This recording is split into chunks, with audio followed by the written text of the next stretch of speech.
Williams, aka Texans commenter here. I'm using a different platform today, and it's kind of impromptu, so I don't know if it's working or not. We'll see. I'm on Restream. Let me pull up the chat. But this will be for day 2 of the NFL draft. I haven't used this in a while, so if you're on any of them, let me know. I think Instagram might be going here good. I wanted to use this so I could use TikTok. So I'm going to pull up TikTok real quick. Let's see if I can find TikTok to see if I'm live on TikTok. Yeah, what is this doing? All right. There we go. Yeah, I guess. Nope. I'm live on TikTok. Let's go. All right, TikTok fam, Instagram fam. We are about to start day 2, round 2. Shout out Simon says, yo, what's good? Anish Mago says, bro, no. KD's not playing? Oh my gosh, dude. Are you kidding me? KD's not playing? Bro, what? Is it his knee again? That is not true. Shout out Kane TXMDMH. All right, cool. It's working. I didn't know if it was working. We got Rishi on YouTube. What's going on? I want to know if my X is working. Let me log onto my X right here. I'm using a different platform, so I'm using Restream so I can reach my TikTok audience. Yeah, I'm live on Twitter. Cool. But yeah, so let's see what we got. Let's see what it says on Twitter. I just want to make sure. Okay. All right. It's a little impromptu for me. So, wife is out with the kids. So I don't know if they come home, I might stop, pause it, keep it going. I don't know. I might just put on some like intermission music or start back and run it back up. So, Rishi says we already know that whoever Nick picks is going to be a stud. Yep. I am definitely excited. Devin on IG says, give me Jacob Rodriguez and I'll forget about the Rockets. Dude, I'll take Jacob Rodriguez. And S. Fernandez says, sorry about KD, y'all. So what happened to him? What's the news on KD? Should have drafted a quarterback and cut CJ Stroud, says Kitchen. Dude, the clips of Keelin Rutledge saying CJ Stroud is so awesome. Froggy Fresh on TikTok. I would love Lee Hunter, but I would absolutely love the Christian Miller fit in Houston. Yeah, I agree. I mean, I can get a little annoying as on times as far as like fit to me.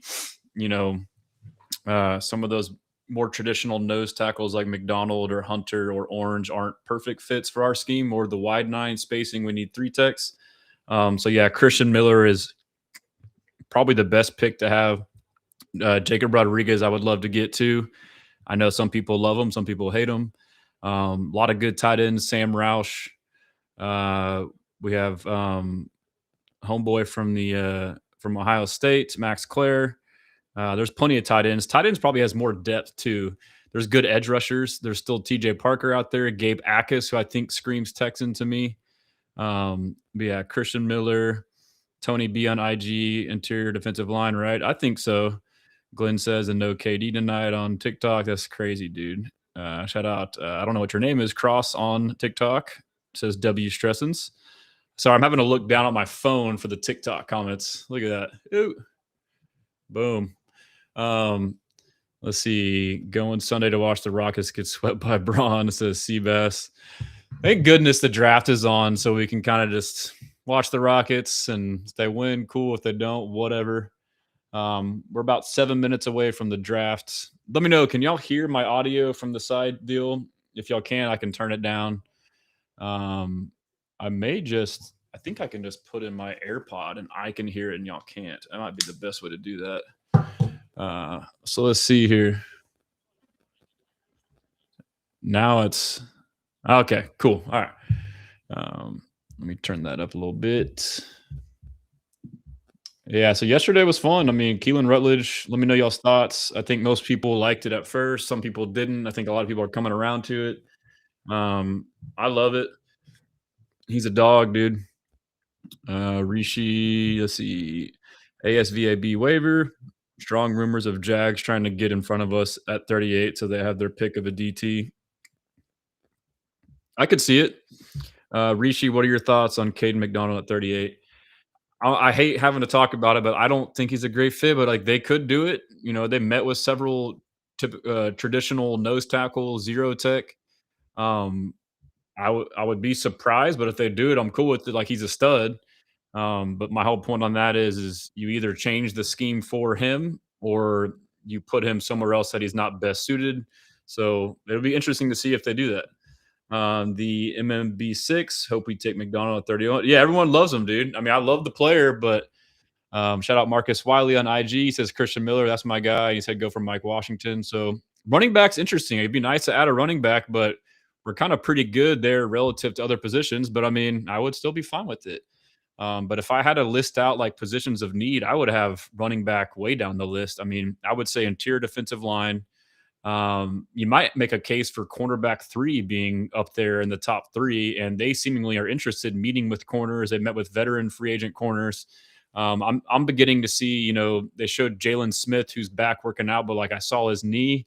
His knee looks pretty like he had a pretty extensive deal. So, I mean, I obviously think he'll be great, but he's also young, unproven, and coming off injury. And he was our cornerback 3 slash, cover nickel slot. So you could make an argument for that. Cisse, Keontae Scott, Jalen Kilgore. There's a lot of good options at corner that you could get for corner 3. DN3, I think, is a big need too. And so it's hard to rank them, but DN3, Derek Barnett's gone. We need to replace him. That's, 400 or 500 snaps a year. Plays almost 40% of the snaps. And so we rotate a lot with Will and Daniil. And so, there's plenty of edge rushers. I think the edge, and so you have to think about the needs and then the board and the guys that fit our scheme for each need relative to the board. So, um, wide receiver would be way down there. Running back would be down there for me. Blocking tight end I like, but I think they're loaded in this class with blocking tight end. O line, you may not have to get another O lineman now. I mean, maybe you get a tackle, but to me, there's not very many good tackles left. The only one I like is Travis Burke, the 6'9" guy out of Memphis, and you could potentially get him fourth, fifth round. So you got to kind of weigh it that way. But I think edge is obviously, I think it's defensive tackle and potentially edge. But I would also love getting Jacob Rodriguez at linebacker. I think linebacker is not a huge necessity.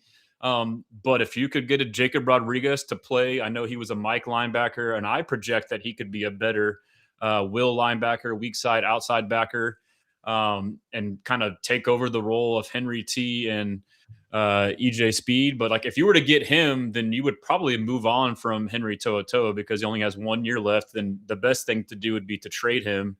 And then now you just replace him with someone who's younger and better and cheaper. Not cheaper, well, I guess he's still on his rookie contract. And then also too, he's a good backup that can play Mike too. Jacob Rodriguez, he can be a thumper, he's a communicator, but I know a lot of people criticize Jacob Rodriguez for his tackling and not being the best tackler and best in coverage. But I think part of the tackling is he's like such a playmaker that he would go for the ball so much. And that's how he got all these fumbles and picks. I think he can rein that in, but like what intrigues me is he is like one of the most athletic linebackers in the draft, bro. His shuttle is like a 4.1. So his lateral sideline to sideline quickness which is what you need in this 4.25. The outside backer, you need someone who can run, bro. Like that's just the way it's designed. And it's running, and then it's his instincts. His instincts are insane, dude. Like that you can't teach. You watch tape on these backers. Some backers kind of take their time and like sift through, or like sometimes it's a zone read and they're like looking at them and then they don't know who has it. Every play, Jacob Rodriguez like sees it, quick trigger, and he's fast on top of that. He's not like super fast on a 40. His 10-yard split is pretty good. So instincts you can't teach. And I honestly I love Anthony Hill Jr. I love obviously CJ Allen, but like I probably am in the minority. Like if we're looking at them for the Texans for linebacker, I don't know that they're great fits. I feel like they're both bigger, longer guys and not quite as quick, explosive slash maybe they tested well, but I don't think they are as good, coverage wise, and I don't think they're as good instinctive. I don't think they fit best in our scheme, which I could be wrong, but that's kind of the lens I had. Like instinctiveness, they hold nothing to Rodriguez on instinctiveness. And then you have to remember too, dude, like You look at Keelin Rutledge, we draft him, and you start to hear all these interviews yesterday, today, old ones. You're like, damn, this guy is swarm as hell. Like, obviously on the tape, but also, like, he's like, let's get to work. Let's get to work. Like, all I want to do is play ball. Like, I don't give a crap about any of this stuff. Like, I want to work right now. He's like a Kamari Lassiter, bro. Like, he's like a Kamari Lassiter on our O line. Violent finish to through the whistle. So they value that, and Jacob Rodriguez is that too. So it's not always about the biggest, fastest, strongest. Like, they value the heck out of that, and it's DeMeco that does. But as far as other positions that I might have missed, we touched on interior defensive line, we touched on an edge, we touched on linebacker, we touched on cornerback 3, which could also be a hybrid. We touched on blocking tight end. We touched on guard we're good at, running backs. I think that's all of it. But yeah, let's get to some comments here. Let's see. But y'all, I'm drinking a little cold brew espresso right now. As my guy Ja'Cory Nichols said to me on stream, he'd been working OT. I've been working OT, bro. Um, got no sleep last night. I was so hype. I think I went to bed 1 or so. Then my daughter woke up like 1:30 or 2, went in her bed. And I'm laying in bed from just like looking at my phone all day, looking at this screen, and like I just can't sleep. Like, I'm just like dreaming about the NFL draft. It's disgusting. And then I wake up today, like, oh, I'll probably try to take a nap. Got actual work, and then like I've been grinding content. I wrote 2 articles today. They had a press conference today of Keelin Rutledge, like nonstop content. So I could play some of that if there's some downtime here. But the MBB, I was hoping for O-line with Peter Woods, so I'm happy with Rutledge. Yeah, I wanted Woods too, but I'll take Rutledge. Rishi, you think there's a possibility of getting a tight end in the second round? Potentially, dude. I mean, I would love like a Sam Roush. There is the argument, at least to me, in my opinion, the type of tight end we need is a big blocking tight end, a big Y, 6'5", 250, who's solid at blocking and has pretty good receiving upside. And there's like 8 of them that I would take in this draft. Like Nate Borkature is a name that you could get late. The guy from SMU, I keep forgetting his name, Matthew Hibner. He's another one you can get late. But if you want to get like a Sam Roush, who's even more better measurables, he would obviously be earlier. So, and that's what I think. Like, I assume Nick Caley, 12 personnel. You want 2 big tight ends, Rams, Patriots. You kind of value those over those move tight ends, like a Justin Jolie's more of like a Brevin Jordan type. So he's nice, but I don't know if they would want another one of those. I think they want a Mauler inline tight end. Stowers, I'm out. He's just like going to be a receiver, bro. Like, he's nice, but he's not going to be a tight end. He's going to be like a big slot. The draft is starting here in a second. Cody Burnett, Zion would be fun. I like Zion Young, but I am kind of off on him a little bit relative to his fit compared to the other guys like TJ Parker, Gabe Backus, and maybe some other guys. He's not quite as explosive as I'd like. Goodell is on the stage right now. What's going on, Henry Jack, my guy? Product of the H. I like Rodriguez. Wouldn't mind on the H. Facts, dude. Aloha. Thank you, Aloha, on Facebook. Says, good job. That is my mother-in-law, so I got to watch my language. Brent D, 49ers on the clock already. Let's go. Sorry if I missed comments on IG. We got a lot of Jacob Rodriguez in there. Say we give Miller, I see. TikTok, how y'all doing down there? Rutledge was a great pick, says Minge. Clayton, draft Avion Terrell. I'd be down for that. Gobito, Stressens, would you trade Nico and Schultz or Harrison and McBride? I don't have the capacity to analyze that right now. Maybe later. And let's see. I can maybe let's go to ESPN. All right. 49ers on the clock. We're gonna watch. Oh, I'm watching on my screen right here. So let's see if I can get this. Got a lot going on, fellas. Overstimulated. All right. So I love the draft, dude. This is the first year that I've gone like really deep into it, and I realized I could go even deeper into it, but it's great. Let's see if I can share my screen. All right. Give y'all a little something to look at. And let's see. Let me change. I guess y'all might want to see my face a little bit, but not too much, huh? Nope. Nope. That's kind of weird. How about I guess we can take the comments off. How do I show on stream? Okay, we'll take the comments off and then we'll do boom. That works good. I wish it was this. There we go. Yeah. Ah, no. That works. All right. What's up, Dot on X? Henry Jack, should the Texans draft Washington RB Jonah Coleman? I love Coleman. So my only thing for running back, we could add one. My question would be, if we do get a running back, do you want to get the same style? Because Coleman, before we got Montgomery, to me was a perfect fit for our downhill, inside physical running team. And you only got Montgomery for what, 2 years, I think? Um, is it 2 or 3 years? Anyway, so I mean, he could be like the heir apparent for him. So I would be, I have him as my RB2, bro. Jonah Coleman, underrated for his speed, but he's a physical downhill breaking tackles. So I don't know if they'll get another guy like that, or if they want to add more juice or variety to the room of like a Damon Claiborne or the Eli Heidenreich, guy from Navy. But yeah, so let's see. DT and wide receiver today, hopefully. There's a case for anything, but like if I had to pick wide receiver to be on the back end for me, I'm still in the camp that Casario says we're going to add one essentially either via the draft or free agency. I want Keenan Allen in the draft or in free agency. All right, so shout out the people on G, Nicole and May, blessing with Rutledge and Teller, LFG. That's true. We got two good dogs on the inside.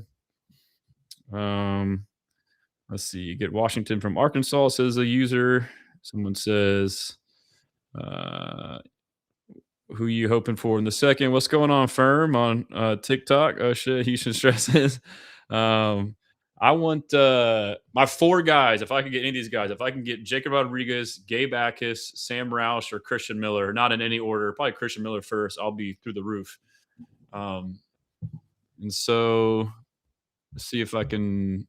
Oh, here we go. We got, let's see, miss some comments here. Hope we take McDonald at 36. All right, Stepdaddy B, Emmanuel Pregnant at 38.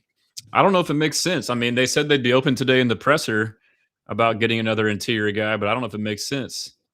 I might need to put my phone on silent so I don't get any spoilers. Y'all can feel free to spoil if you want, but I need to fire off a tweet on this Kevin Durant shit. I mean, what happened? God, why am I cussing? Let's see. Shams, Kevin Durant has been ruled out for game 3. Left ankle sprain? Oh my gosh. What do I say there? What do I say to that? How do I quote tweet that? Left ankle sprain. I have no words except that I am that we are fortunate that I have no words. Okay. Let me see this. I have no words. Good thing Nick Casario is navigating through day 2 today, 2 of the NFL draft today. All right. Yeah, that's crazy. So when did he hurt his ankle? Roberto Martinez, if you yourself played a position in the NFL, what should you play? I played receiver in college, so it'd be receiver. I think my weakness was I wasn't physical enough, didn't have like the toughness, but I definitely had the size and the speed and the IQ. Had the hands, had soft hands, nice soft hands. Yeah, receiver, bro. Receiver's the SHIT. I love it. Sam for RB. Casario said he wants speed. Nobody better than Mike Washington Jr. I've always liked Singleton too. Both, yeah. I mean, Mike Washington is nice. I guess the only knock on him is ball security, which they kind of value that as well. Chat says on IG, Durant is whack. Yeah, I mean, he could have played the first game. Do y'all know what a knee contusion is? It means you just bumped your knee. It means you bumped your knee. Like in football, you would get thigh contusions. You would get helmets into your quad. And if you didn't play on that, then you're considered a wuss. I mean, there's no risk of injury with the contusion. It's just a bruise. That's kind of crazy, dude. And that cost us potentially. I mean, obviously they probably still would have lost that game anyways. Maybe we'll be better again. Who knows? I don't even know if I want them to win, to be honest. Might as well just do terribly so we can clean house, get Ime out, get Raphael out, trade the core. Who knows, dude? I don't know. We're gonna focus on some positives here. Uh, but yeah, let's look at so let's see the draft. If it'll okay, cool. Let's go to rounds. And so right now the Texans are at pick 38. So that's 1, 2, 3, 4, 5, 6 picks until us. And then our next pick will be at 59. And obviously we had 69, which we traded yesterday. But we got back 91 in the Bills trade. So you lost a little bit of value there, and we added like a fifth on top of that. So I was thinking, dude, like I got a pretty solid cluster of guys that I would take here at the Texans at 38. And if you have 3 to 4 guys still there, I could very well see us trading back from 38, say, to like 43 or whatever, 4 or 5 spots, and get up some additional marginal capital to now allow you later to move back up. It's like this is where Casario is like this is his money around, dude. He loves day two for him is like I'm trying to think of an analogy. I don't know. Game two for him is just like I don't know. I'm trying to think of something relative to us, but like it's his day, dude. Like he lives for this stuff. He's gonna be going crazy. So I appreciate y'all on TikTok. Let me see if I lost the chat. Okay, yeah. Um, but yeah, we got people on TikTok and Instagram. That's crazy, dude. We got the Yankees in town against the Astros. We got the Lakers in town against the Rockets. But we got Nick Pimp C drafting for us. So, and oh yeah, I'm wearing my 713 H Town shirt, the new one. Stroud, Tank, and Kamari. Check it out on my site, HoustonStressens.com. Use promo code 713 to save 10%. All right. The pick is coming up.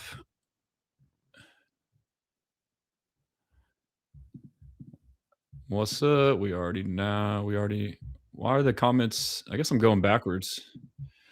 Day two is Nick's bread and better, says JJ Sugar. I agree. 49ers pick is crazy. I didn't think he would go that early. Dijon, wow.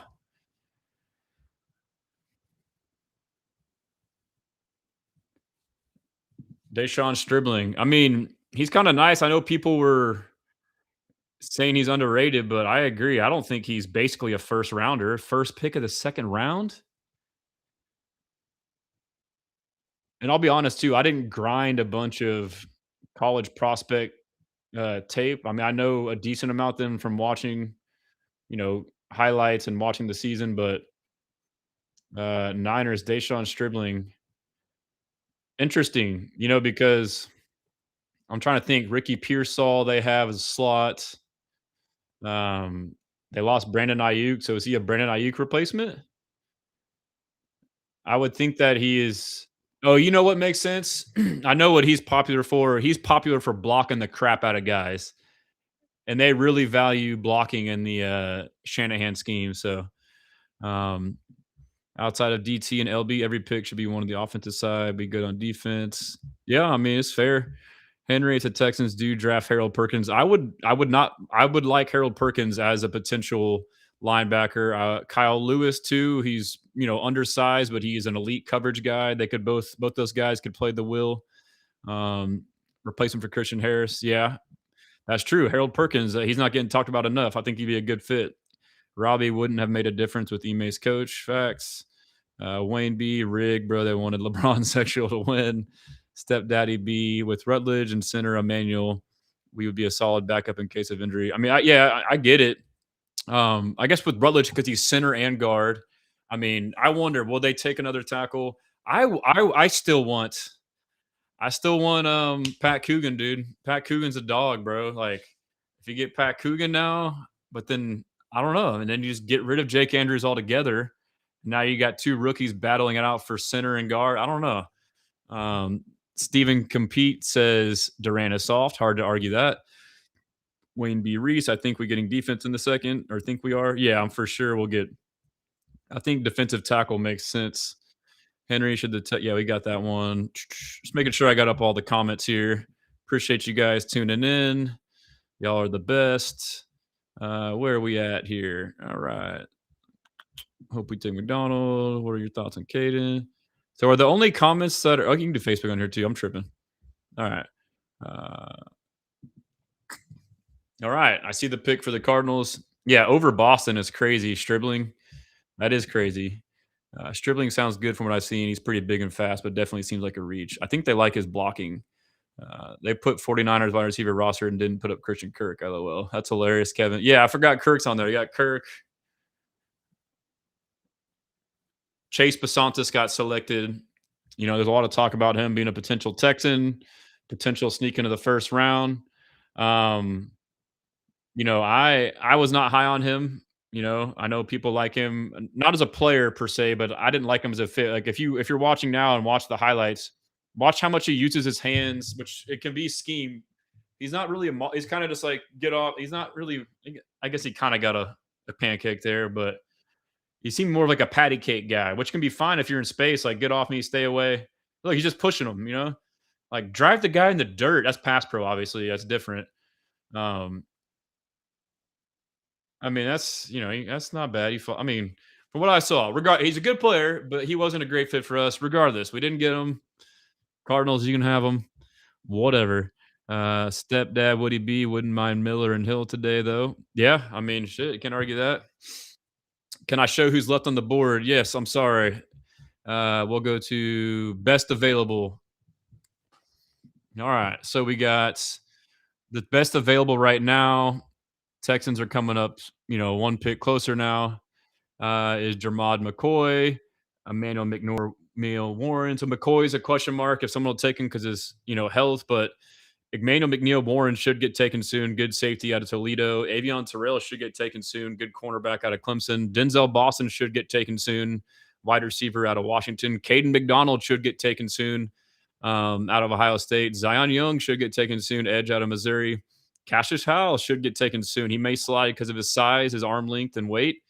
Colton Hood, another corner from Tennessee who should get taken soon. I mean, there's some good players there. And honestly, me personally, all those on ESPN's rankings, they're top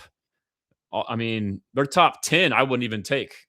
And I know some people would like Stowers or Anthony Hill. I don't think he's a perfect fit. Some like Zion Young. People want Kayden McDonald. I don't think he's a great scheme fit.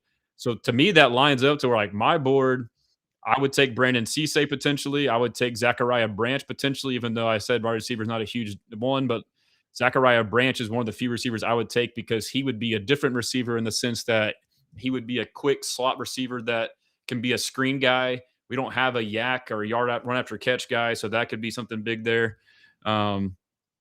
Let's see. And then, Jeremy Bernard, maybe. Gabe Akis is someone. Gabe Akis is like DeMeco Ryans is like perfect defensive end, dude. He's got great get off, good size. He's great for the wide nine. He could be a Danielle Hunter heir apparent. CJ Allen, I'm not as high on relative to our scheme and fit. Jacob Rodriguez, yes. I mean, these are obviously their rankings. We learned yesterday consensus rankings don't mean much because everyone freaked out and thought we reached for Rutledge, but we got the Bills pick in. So you got Rodriguez, you got Pregnon, Keontae Scott, I would take. Christian Miller, I would take. Jennings Dunker, I would consider because he played tackle, even though he has short arms. He's projected to go guard. So, I mean, you could get him as like a versatile tackle guard. TJ Parker, I would take. I like Jake Golday, but he's a bigger backer. I wouldn't really want another Mike linebacker. He's not quite as instinctive as I'd like in our defense. AJ Halsey, I would take. Even though he's a safety, gets kind of repetitive star. TJ Parker's gone. Yep, that's a good pick. I'm surprised he went that far. I would have taken him late in the first. TJ Parker to the Bills. I would consider Antonio Williams a receiver. Let's see here. If Buffalo don't take DTSC, Raiders taking wide receiver. Dude, we're gonna get the pick of the litter. This is shaping up for us to trade back. I don't want McDonald, man. But anyways, I'm on the outliers on that. What's up, IG fam? Tapping in. If you're in the chat, this let me know if you're blessing or stressing. Yeah, S. Fernandez, Coogan late wouldn't be bad. Facts. The only thing with the O line room is it's getting crowded. Like, my one takeaway is I felt like they wanted a tackle, and you know what? That might have been smoke by them. I think they wanted, from watching yesterday, they wanted Keelin Rutledge all along. They said basically he was our highest graded player, is the way they made it sound, of the entire draft. And then they also made it sound like they were going to get him no matter what. And my analysis too from watching all the interviews is that was a DeMeco Ryans pick. DeMeco Ryans is finally more and more asserting his input on offense. And we've been talking about O-line, these nasty finishers he talks about, guys. Texans trade up. Oh, shit. Who we getting? Man, they're trading up. It's probably going to be Kayden McDonald. It'll probably be Kayden McDonald if that's the only person I can think of trading up. All right, what's the trade? That boy Nick, dude. That boy's a savage, dude. Best available. Let me see. I'm gonna check. Gotta make a tweet. Trading up to 36. Oh, I was wrong. Hey, I saw. All right, so the pick is in. I'll wait till y'all do it. I don't want to spoil it. I saw it on there, but it makes sense on who it would be. What's up? Garrett says Gus, and he says we're taking McDonald. Yep, we're taking Kayden McDonald. So I came on here saying I don't know if he's a scheme fit, but hey, I trust DeMeco Ryan and his judgment. If he takes him, I don't know if that means if they'll run more nose tackle or if it's just a rotational deal, or if he can come out to like a 2-eye. Then hey, that makes sense though. As far as the board went when they traded, that's who they were going to take. So I'm sure everybody's blessing. I'm blessing it. Like I'm not going to say that I'm not blessing it. I'm interested to see how it'll shake out. JJ Sugar, day 2. Nick is scary for the league, great for us. But I mean, I have to admit, like he is a disruptor, dude. He's an insane player. We swapped 4th rounders with the Raiders. Dude, that's crazy. Nick wasted no time, dude. Shout out product of the H. Vegas got 38 and 91, and we got 36 and 117. Vegas got 38 and 91, and we got 36. So it was a slight trade up. I'm trying to think. So that's not terrible margins lost there. That's our second trade already. Let's see. Am I muted? Am I muted on? Someone said I'm muted on. Can you hear me on TikTok? Let's see here. All right, let's see. Let me go to. All right. They got a couple dogs. Let's see. Where is the first person to tweet this? All right. Once the trade up news broke, this made sense as the let's see. Once the trade news broke, Kayden McDonald made sense relative to the board. I had suspicions of if they would take more of a traditional one tech early, and turns out they how do I word that? I had suspicions of if they would take more of a traditional one tackle early, and it turns out that they did. I am still blessed. I am blessing the pick. Trust DeMeco. McDonald is certainly a game changer. Interested to see if scheme and or rotation is uh, modified at all. Would also assume his character or swarm traits are through the roof for them to go up and get another one of their guys. Boom. Long tweet. All right. Look at old Billy Miller out there. It was Billy Miller. I missed it. We got Cuffham. I wanted more of a pass rusher. Yeah, so he's a run stopper, so it'll be interesting. We'll see. K-Mac, let's go. That's a great pick, says B. Smith.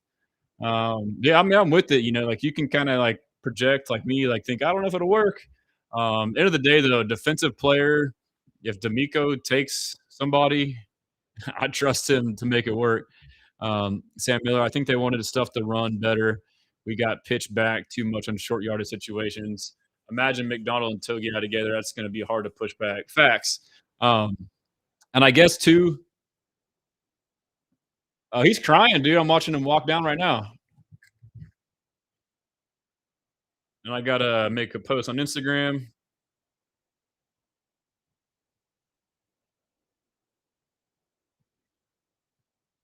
Dude, he's crying. He's in tears. Look at how big he is, bro. Woo! Oh, he's getting love because Ohio State.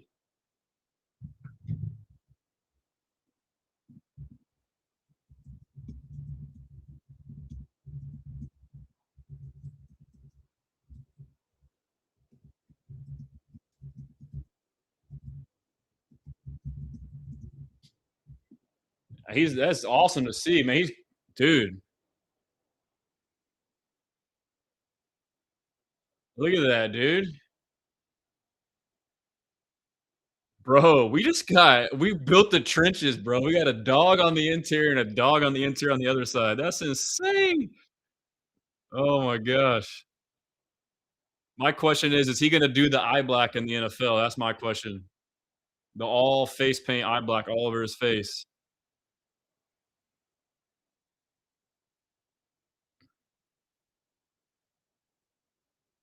All right, dude. I'm showing the highlights. I was gonna say though, because our roster is so complete, let's just say that he is a rotational run stopper and he plays, not a ton of snaps. Like you can justify having him there and not playing, 40 snaps a game. You can justify playing him 20 to 30. Look at the draft room. Casario in there breaking. You see that? You talking about how long his arms are. Casario's in the draft room doing this. Woo, bro, that's a pretty. All right, let's see. All right.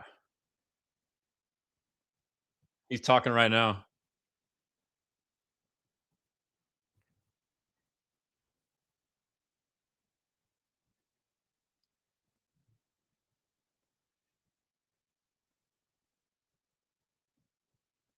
He's in tears, man. This is great to see.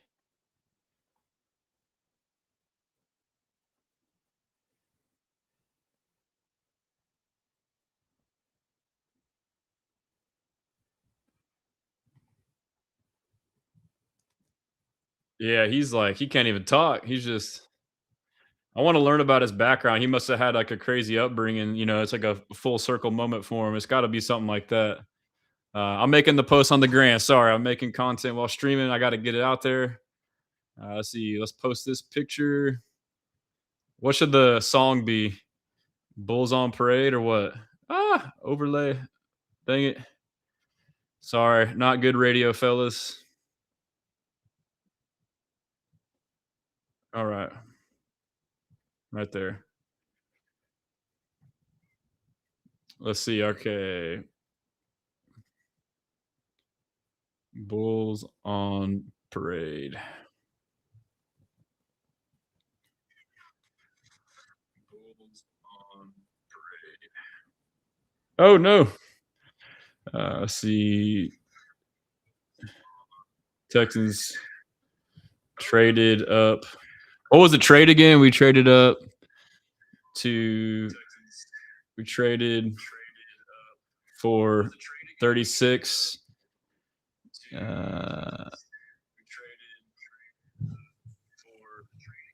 Okay, traded. I'm tripping, guys. Sorry. We traded up for 36 and 117 and gave 38 and 91 to LV. Got a real run stopper for the D line.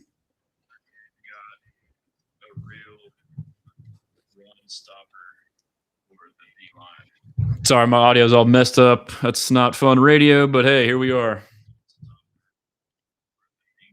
I don't know why I'm getting reverb on my phone.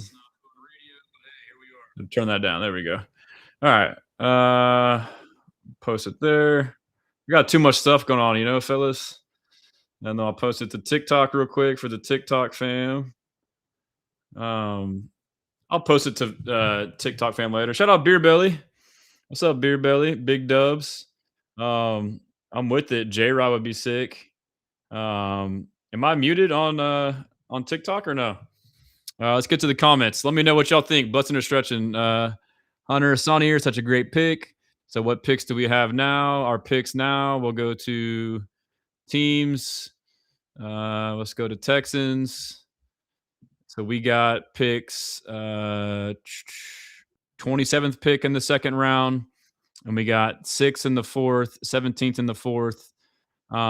So ideally you can stay at that 27 or trade up and try to find a way to get into the 3rd. But I mean, regardless, dude, like right now you have not a lot of needs and you just hit your 2 biggest needs. You just hit your 2 biggest needs, center essentially and defensive tackle.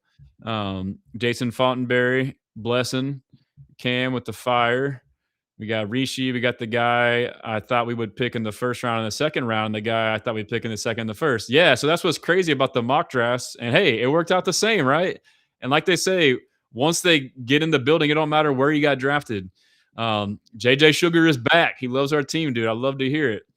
GTFO says they didn't ask McDonald to rush the passer. There could be some untapped potential there. That's true. JJ Sugar, he knows he's about to be part of the best defense in the league and possibly historic. I'd cry too. That's a great point. Let me check out the rounds, see where we're at in the rounds. So they jumped. I wonder, because the Giants needed a tackle, right? We jumped the Giants because they wanted to replace Dexter Lawrence. Is that what happened? Oh boy, Nick is slick, bro. Dude, let's see. Did Nick trade up to jump the Giants who needed a DT after trading Dexter Lawrence? I think he did. That's probably a dumb question. Our second round picks have been incredibly recent. I trust DeMeco regardless of scheme. Oh, for sure. Yeah. I mean, I nitpicked in question. I was more so of like, I just don't know that they will do it. But and my argument too was, the Niners wanted to recently, who run the same scheme with Saleh last year, fix their run stopping. And what they did, they got some guys that were late. They weren't. And I do think Kayden McDonald he's not your typical. He's not. Let's see what his measurements are. Let's see. Kayden McDonald. Let's see here. Kayden McDonald. He's 6'2", 326. So I mean, he's not like, he's kind of lean. He's not like a big round doughy guy. So he's kind of like a tweener potentially between 3-tech and nose tackle. Decent arm length for a DT at 32 and a 4th. Let's look at his testing as well. And so Lance Zierlein compared him to DJ Reader. He said a talented run defender. McDonald plays with natural leverage and rattles pads with his initial contact. He's quick to locate ball carriers, play off blocks, and rally to the action. His technique is a bit underdeveloped, and he's not a natural drain clogger against double teams, but he still managed an unusually high tackle rate as an interior defender. So I think he may just be he could be a big three tech. Quicker hand strikes would allow for more efficient reps and earlier wins at the point. He offers limited rush value. So his money will be made by giving grief to centers and guards as an even front nose tackle. So that's where it makes sense. An even front nose tackle. So you don't have to be Vita Vea. That's more of, the big heavy set nose tackle would be the 3-4 nose tackle, an odd front. So you don't have to be quite as big. You can play more in like the 2 eye on that. So let's see, rare tackle production. Yeah, we can start to look up some videos. Get Mike Washington next, says Marcus Wiley. Real Owen Thompson. I would trade to the third to get Jacob Rodriguez. Dude, Jacob Rodriguez would be crazy, dude. Larry Payton, trenches are foundational draft filmers, but now I need a weapon for this offense. That's fair. JJ Sugar, dang, Kalen Bullock is like that now. The Raiders just picked a safety and they are comping him to our boy. I didn't see that, but that's sick. That's so awesome. That's early, dude. Wild Spartacus, Rutledge versus McDonald during training camp will be absolute cinema for sure, dude, for sure. Over on IG, sorry for slacking over there. How y'all feeling on IG? It seems like y'all are blessing. Y'all been going off over there. MGM Wheels, Anderson Hunter are going to be eaten. Dude, our D line is nasty, dude. Like, I mean, is he a starter? Like, is he? Yep. Let's see. Love the pick. Hey, trading up. I mean, the trade wasn't that bad, right? I mean, it netted out to be. Can somebody put it in a? Did somebody put it into like a trade chart to see what it was? Man, this means a ton to Kaden. All right, dude. I gotta make a tweet about the defensive line. Will Anderson, Dominique Robinson. Let's see. What should I say? Like, I'm listing out the D line. Oh my goodness. Let's just say current Texans. Too, so you're not ready, and it's like boom trade, and then it happens. Freaking Casario, dude. And there's faster rounds too, right? I know it was faster in the first. It's even faster in the second. I love it. So just to recap so far in the second round, Deshaun Stribling went to the 49ers. Kind of surprising, but it could be a good fit. He's a good physical receiver. Chase Basantis to the Cardinals. TJ Parker, good edge rusher to the Bills. Texans trade up. I'm pretty sure we jumped the Giants to get a nose tackle. Kayden McDonald. So to me, this is just like the Keelin Rutledge trade. Like, we want to freaking get this guy no matter what. We're going to go up and get him. And maybe that's what this draft is. Like, with a team with the roster so complete, you don't nitpick about, oh, we lose a fourth or just go get the guy, bro. Like, at this point, like, we're solid, dude. And most of our guys are under contract for a long time. Trading Stukes, Arizona safety to Vegas.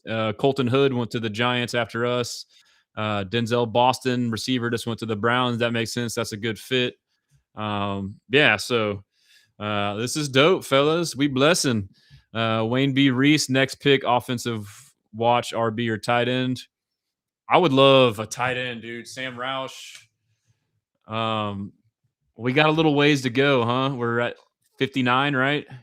So we got 1, 2, 3, 4, 5, 6, 7, 8, 9, 10, 11, 12, 13, 14, 15, 16, 17, 18, 19, 20 picks until we go. I could see Casario trading up again. I mean, I don't know what all capital we got left, but shoot. Our D-line is so nasty, says JJ. Ansel Roush says, would injuries be a good fit for the title room? Yes. Brandon's McLovin it. Let's go, Brandon. All right, Brandon. My guy, W pick. Yeah, I'm with it. I had concerns about the fit if they would get him, but like, he's a hell of a player. And if they pick him, they obviously know reunite with Stephon Diggs or Keenan Allen. Or you can draft someone late, like a flyer. tight end. We can get good tight ends in the fourth, fifth, sixth round for sure. So I think there's not very many good edge rushers left. If you want one, you might trade up for Akis, or you might wait and get Danny Dennis Sutton out of Penn State's a good fit. You can even trade back. So yeah. Why everyone love Akis? I'll show you why. Let's see. Let's pull it up. Um, was that okay? I wasn't playing audio there. Okay. Let's go to Gabe Akis. Gabe Jacka. Sounds like okay. All right. Gabe Akis. Let's see. He's 6'3". He's almost 6'4". He's 260, 33-inch arms, 10-inch hands. And where's his let me get his RAS score. His split, his testing is insane, and it shows on tape. It doesn't always show on tape the RAS or the whatever the testing metrics. But if you go to Gabe Akis, um, I did not spell it right. So Gabe Akis, and if you share this tab instead, he's a 9.59 RAS, 30 bench, which isn't really a big deal. His 40, 465 at that size, and a 10-yard split under 1.6 for an edge, 1.59. He has good get off. And so in our scheme with edge rushers, it's all about vertical and attacking and winning now. He's getting off the ball like that. So he's thick, but he's fast. Oh, Dennis Dutton too is the same. Look at Dennis Dutton. Like Dennis Dutton has crazy get off. So Dennis, what is or Dennis Sutton, Danny Dennis Sutton. Okay, he's got a 9.93 RAS, bro. Danny Dennis Sutton. He's probably better value than Akis. He's 6'5", 256, a 39-inch vertical, a 10-11 broad jump, and he's got a 1.64 10-yard split. That dude is explosive, bro.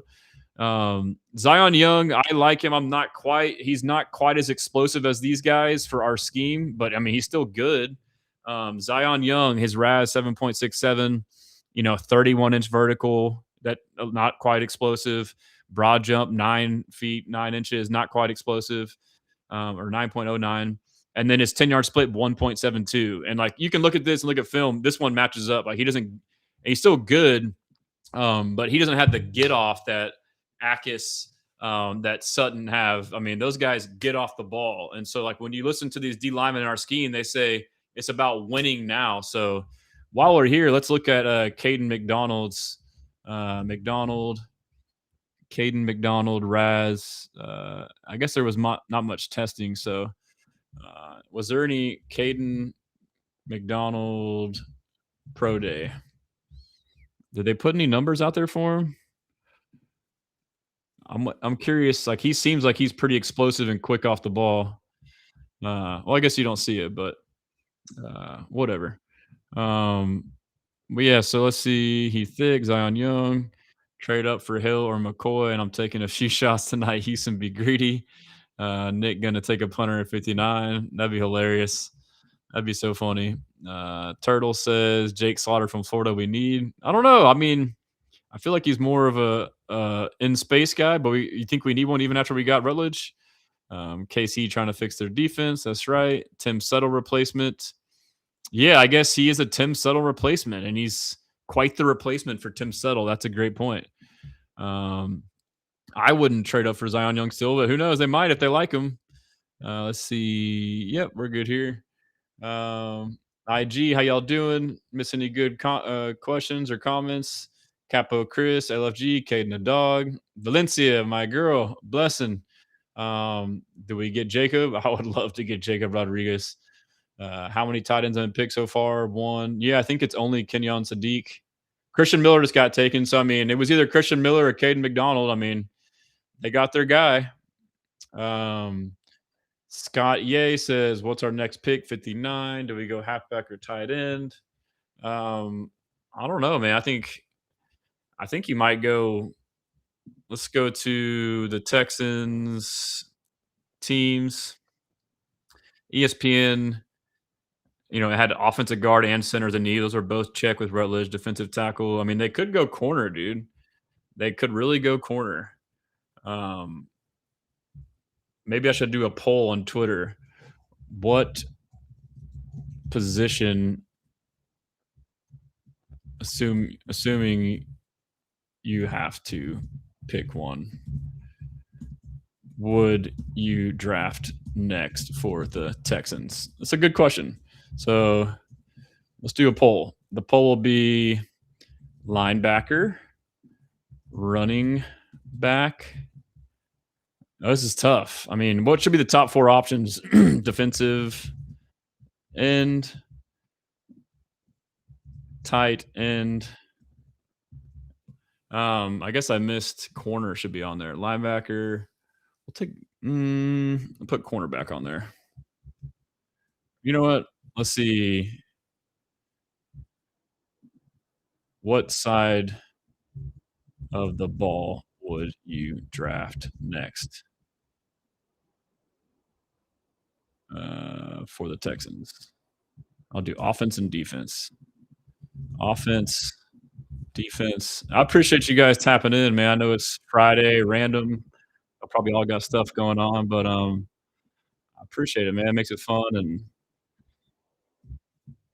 appreciate y'all hanging around for these little dull moments of me posting content. But Henry Jack, Texans just traded up to draft former Ohio State Buckeyes. Yep, they did. Jack, how you feeling about it? Let me know. RIP says put tight end receiver. Yeah, that'd be good. I should have done that. I'll start with offense, defense, and maybe deduct it from there. King Chris, Hill, Texas linebacker. Brandon, I want one more defender, but Casero will probably ask for more offense. Ev, PTSD, how you feel about getting Anthony Hill potentially at 59? I like him. He's a stud. I mean, I I think there's other linebackers I would prefer, because he probably is better at Mike. And if I were to get a backer, I would want him to play Will, which would be, where Henry is. And so, I mean, maybe he could play that role well. I feel like his trigger isn't as good as Jacob Rodriguez. I like Jacob Rodriguez more, I guess is what I'm trying to say. Yeah, Hardy Boy on IG, CB, RB, tight end, wide receiver, LB, any one of these positions. We're in such a good spot, dude. We literally just, oh my gosh. Like, even if I was, questioning scheme fit, like with like they addressed defensive tackle, which was a need. Um, but yeah, that's crazy. That's crazy, dude.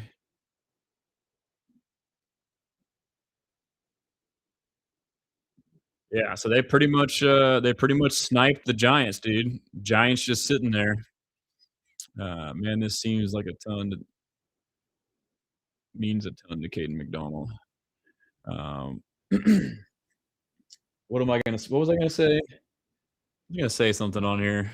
I can't remember. I had a tweet fired up. I had a tweet in the head and I can't remember it. Um, I think I might get a. Let's see if there's any. Let me go to my timeline. Let's see if we got any good content on Kaden. This is kind of cool. I like going through like the live. It's like y'all are in my brain, Stressen's brain. Y'all can get behind the mastermind. That's so dumb. I didn't even say that. The inner workings of a delusional content creator of how it works. I just like and post everything. Texans defense has been slightly penetrable on the ground in recent years.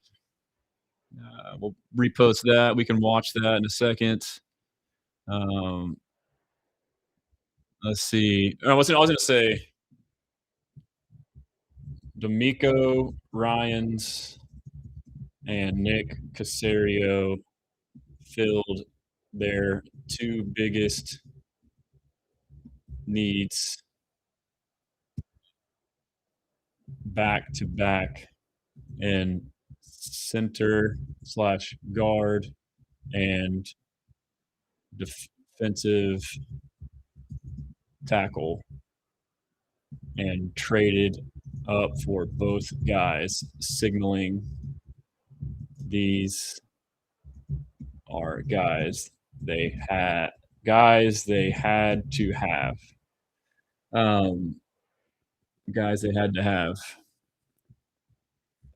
I think they are in a position roster wise. Oh, Jacob Rodriguez is gone. I think they're in a position roster wise where they can afford to do just that.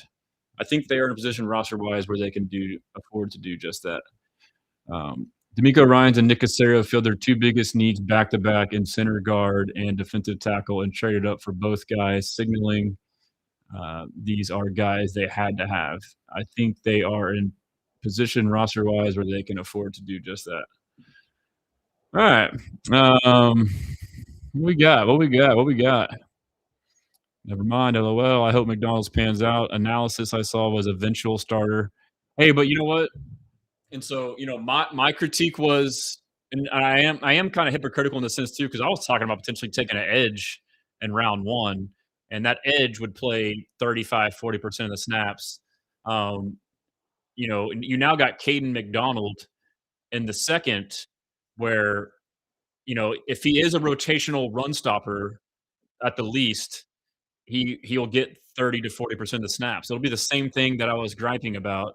And so, but I think in years past we had bigger holes to where we couldn't afford to take a position where there may be the chance of that position not being on the field 80% of the time, because of the state of the roster prior was you had other holes to fill. But now the roster is complete. You can afford for a rotational piece to be drafted early. I think that's the logic and lens to look at it through. I need to clip that for a video. It's some good analysis right there. That or I'm just really good at BSing and trying to pretend like I know what I'm talking about. And then if you're wrong, you just pivot and just put some spin on it. And yeah, I'm an idiot, guys. I haven't had much sleep and just drank some coffee and head's all loopy. But yeah, did we trade up again with the Jets, bro? Wait, what? Rodriguez? Did we trade up? That boy in the MacBook, my boy Floyd got my MacBook for me. That's right. Um, let's see. Share this tab instead. Did we really trade again? Stop playing with me, bro. All right, I got to get caught up. Let's see. So I haven't been watching these picks. So just to get us caught up after Denzel Boston, R. Mason Thomas to Oklahoma, undersized edge, but good edge rusher. Cassius Howell, undersized edge, good edge rusher. Went to the Bengals right after. Christian Miller went to the Saints at 42. Jacob Rodriguez went to the Dolphins. And then Derek Moore went to Michigan, edge rusher, which I like more, but I didn't. Him going ahead of Zion Young and Gabe Akis, bro. I mean, we're gonna get a good player, dude. Like we may not have to trade up. We did not trade up from what I see so far. No, I didn't see that. Oh, I misheard that. You got to. I mean, it's what's funny is you got us stressing and tripping, but it's such a likely thing that we all believed it without even questioning because, of course, he would trade up again. Okay, I want Oscar Delp or Danny Diz Sutton. I'm down with Delp too. Delp is solid. Damn, I didn't expect him to go this early. You talking about Derek Moore or Rodriguez? How's my TikTok chat doing in there? Y'all good? I'm sorry for neglecting. If you want to get some real comments off on TikTok, the best way is YouTube, Facebook, or Twitter. Instagram also too is a side one. I think it might have died out on. Let's see. Did Instagram die out? Have I been on for an hour? Is that what it says? I'm on a new platform, so it's all. Let's see. Edit channels, streaming, sending data, edit. Okay, I got to reconnect to my Instagram. Sorry, IG fam. I need an assistant, man. I need like what's that? A producer? Is that what they call them? So I can just sit back and just chill. You can show off the shirt and stuff. It would be dope to have like some of those streams. Everyone's just kind of sitting on couches and you just can be mobile. But I do like the one-on-one. I'm also a control freak, so I can't delegate anything. So that's part of the deal there too. And I'm starting to think like some of these streams that I do, like I hate leaving dead air, so I talk so much. In my mind, I'm going to consider this exercise because I'm talking a lot, and it's not easy, man. It takes a lot of energy and probably burns a lot of calories, honestly. Kind of similar to my argument with my wife that golfing is indeed exercising, especially at my age. It is definitely exercising. And so is TikTok. If you're on TikTok, send a comment. Let me know if we're good. Let me see. Test. Yeah. Okay. Cool. I guess people just don't care on TikTok. Go live on IG again. and I'm about to get some more coffee. Let's see what we got here. Hire me, humble beast. How much it pay? I ain't got no money, bro.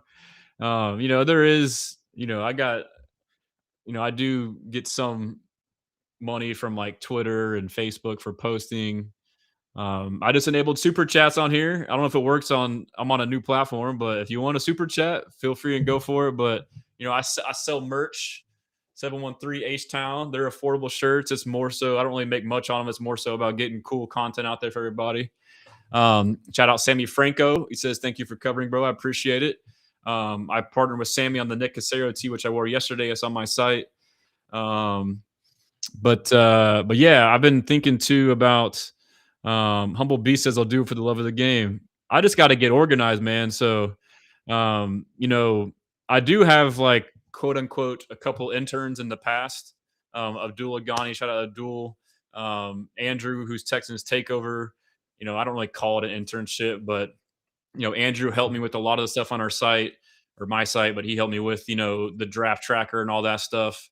And then Abdul had done some other stuff for me. So there's many things that I can do because right now I'm just doing way too much stuff.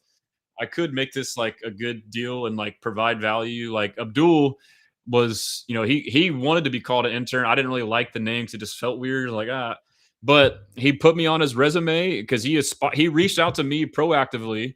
He knew he wanted to work in sports, and I think now he's working at Summer Sports. But he used, you know, me on his resume, my company, to get him, like talk about the platform, following what he did, duties, and it helped him. So I mean, there is something in that, but I am thinking about doing it.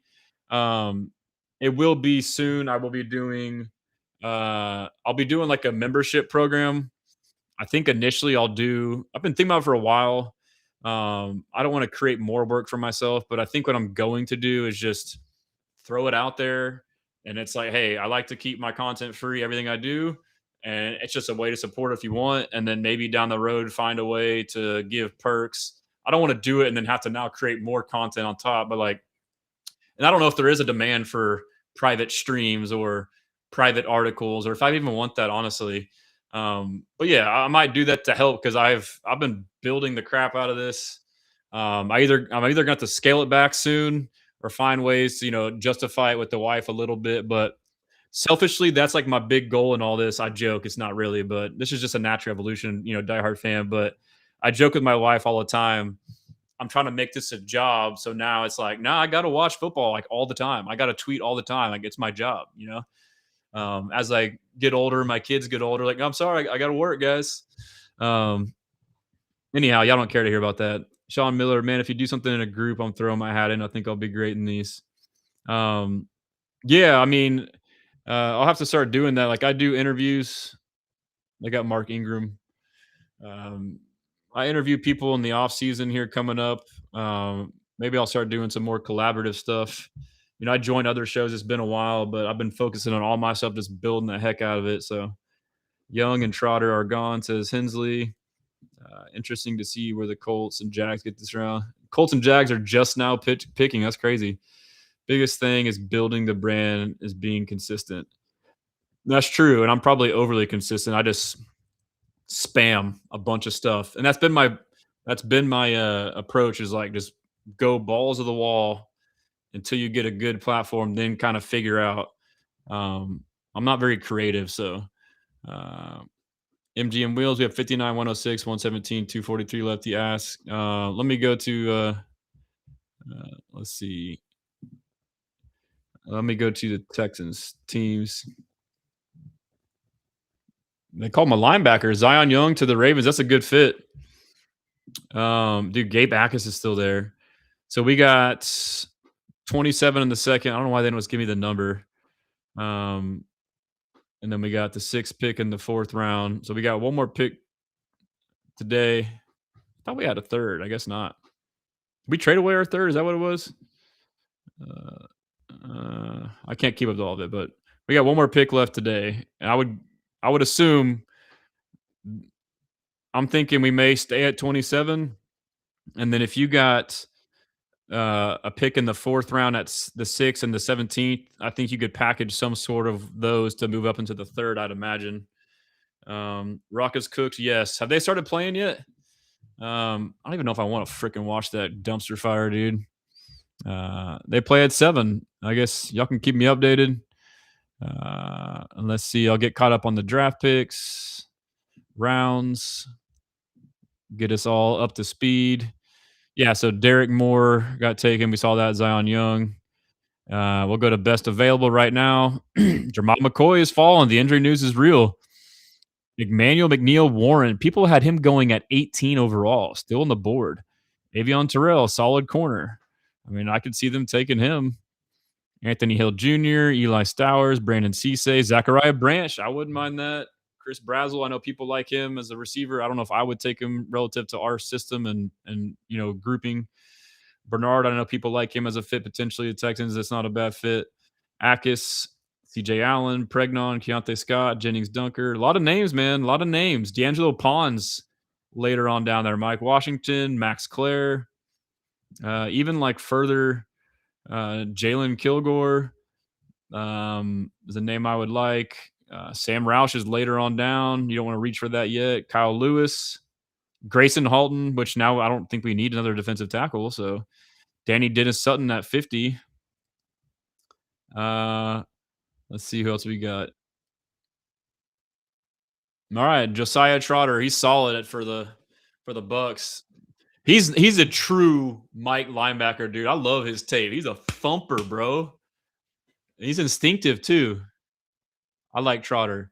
So Josiah Trotter is Jeremiah Trotter Jr.'s son, who is from my alma mater, one of them, Stephen F. Austin. I had played there lightly. I use that word. But he was like a legend. He from SFA became like an awesome Pro Bowl linebacker. But yeah, later on down, like Connor Lewis down there, I don't know if we would do that. Trey Zune still might make sense because he can play all 5 offensive line positions. Harold Perkins makes sense to me later on. Oscar Delp down there makes sense. Tyler Onyedim, I think he's off the board now because he's a 3 tech and we already got a tackle. But yeah, so I mean, dude, D-line's looking stout, bro. Trotter was no joke when he was at Philly. Facts, Notorious. Trotter was a dog, dude. He was a dog. He was underrated. We traded the 3rd twice. It was in both trades. Okay, cool. That makes sense. Says Sean, Kevin Preston. Oh, no, my bad. We traded the 3rd to McDonald. Arthur says the biggest thing to being consistent. Yep. Make sure I get all these comments here. All right. Let me I think what I'll do is start playing an interview while I do this and not have any dead air. Let me share this tab instead. And I might go back to looking for some content on our guy, Keelin Rutledge, dude. I'll leave y'all with this right here. This is hilarious. Good to see you. Congratulations. Yeah, you bet. You bet. Dude, nice shirt. Look at you. I don't have nothing nice to wear, so you gotta give me. You're talking to the right people. I got shorts. I didn't want to show up at the press conference in shorts. Got a nice pair of boots, man. So welcome to Houston, my man. Yeah. Cold brew Starbucks. Guys, man. We're excited to have you for sure. I'm excited to be here. Let's get to work, bro. You know. Let's get all this over with. Yeah, let's just get to work. Man, we got. Good to see you. Yeah, so 2 things stand out there. It's like he's like, I don't got any clothes. He ain't got no time for clothes. And then he's like, I just want to work, dude. He's like, I don't want to do this interview crap. And here's DeMeco earlier on Keelin Rutledge. This was today. For me, when I'm watching a film of all these offensive linemen, right, studying a lot of different guys, and when I put on his tape, I typed in the word swarm. And that's what I saw on tape. That's the type of player that I saw, and the envision is he played multiple spots on the interior part of the offensive line. He spent a lot of time at right guard. He snapped the ball at Senior Bowl, did a really good job of that. Smart young man, bright young man. We're just happy to work with him. See, may the best 5 guys go out there and help us win some games. He's ready to compete. He's talked about how he loves to compete. That's how he gained his edge, and that's what we're all about. I saw that competitor mindset I saw it jump off of the tape, and that made it an easy choice. And for us, and for me, we're drafting. You see a guy you want. That's why I love working with Nick. We see a guy we want. We see a guy who fits our building, fits what we're about, fits our culture. Let's go get the guy, add him to our team. So first off is like he says you watch the tape, the guy swarm. And second off is he's like, that's why I like Nick. This to me tells me like this is DeMeco Ryans picking him, bro. This is DeMeco Ryans picking him. Like I think early on he might have deferred on offense. Slowick was there, kind of let them do their thing, and then he slowly starts taking over more, and then gets involved even more. And you couple this with the video, I'll show it where he talks to them after. He's like talking in the room. He's like, these are the kind of guys we want. He's like coaching them up, like y'all find like I'm trying to teach y'all how to see how I want it. And it seems that this is the way it should be, is the coach coaching the player so he knows the schemes and the systems and the styles and mentalities. And so yes, y'all scouts are awesome and do great work, but end of the day, I'm gonna tell you who the hell I want. And that's what he says. Like they really value this swarm culture stuff. I know it can be cheesy and corny, but like you think of guys like Kamari Lassiter, I'm trying to think like Jalen Petrie, guys like that. I know he's before, but you know, guys that have this elite mental makeup. And there's guys that you can tell that DeMeco finds like this guy needs to be in here. Will Anderson Jr., he probably forced them. He probably told them, hey, go. I guarantee you now thinking about it, he probably said, hey, you find a way to go get Will in that mentality. I guarantee you. So, but this just tells me is like he wanted Rutledge. I think they all wanted him, but he really wanted him. He said, hey, do whatever you got to do to make it happen. And yes, he said, that's why I like Nick. I can tell him that and he'll do it. So a lot of the trading is Nick, but a lot of it is also DeMeco. And, you know, I think what Nick does is like, DeMeco's like, I like this player.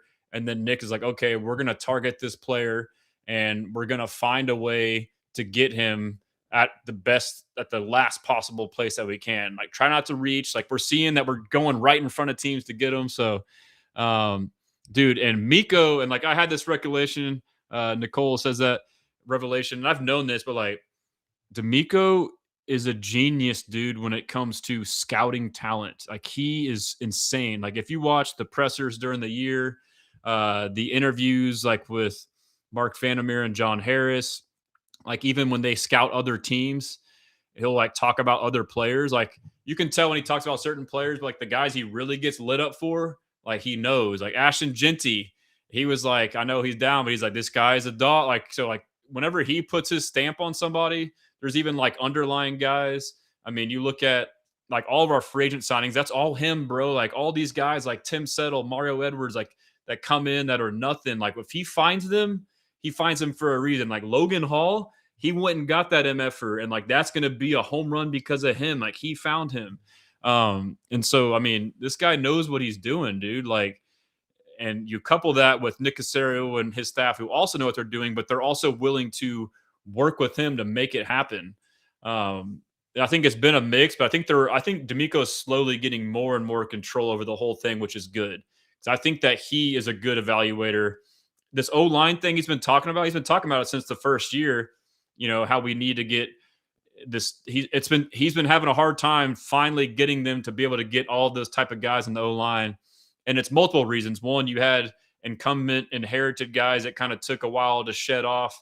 But it's also probably like, hey, let me have the insight to tell you like, no, even though it's the other side of the ball. So I think there's a lot there on that.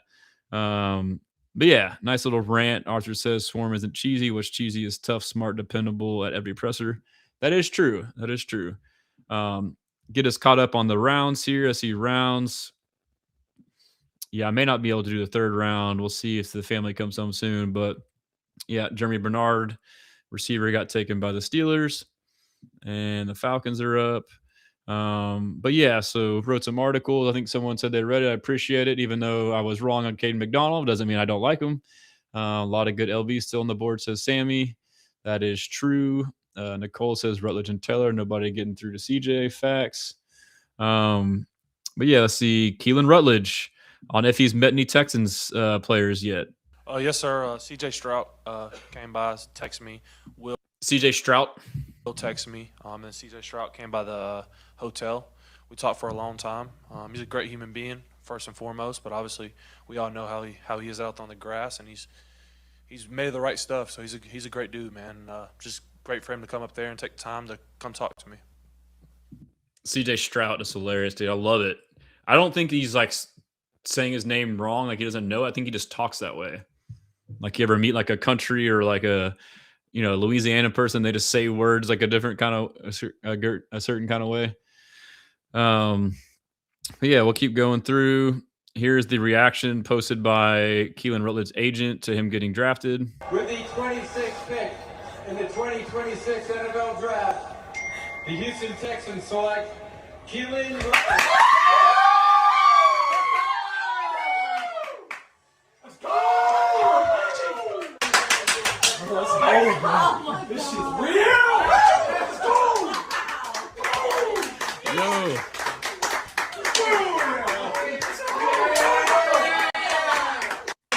He's about ready to hit somebody, bro. Hopped up out of his seat. I love it, dude. Dog, let's go. And Tank Dell made a video about coming back. And I think CJ Stroud commented on it, said we're back.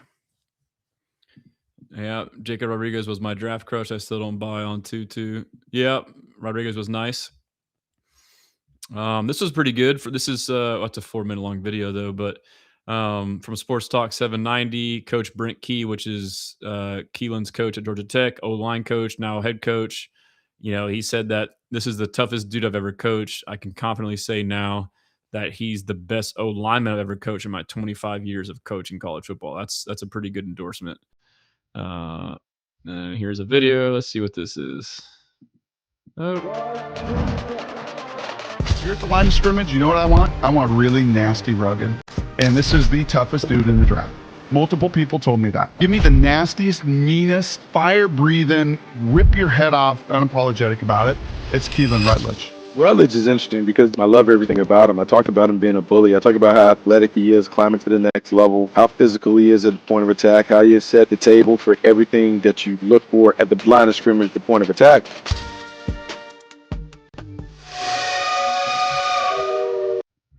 All right, and then we got, let's see, yeah, and then he got wings catered there. He had a simple party, and Casario was talking about an Airbnb, and it's like just his wife and a couple family people. Avion Terrell went to the Falcons. That's a good player.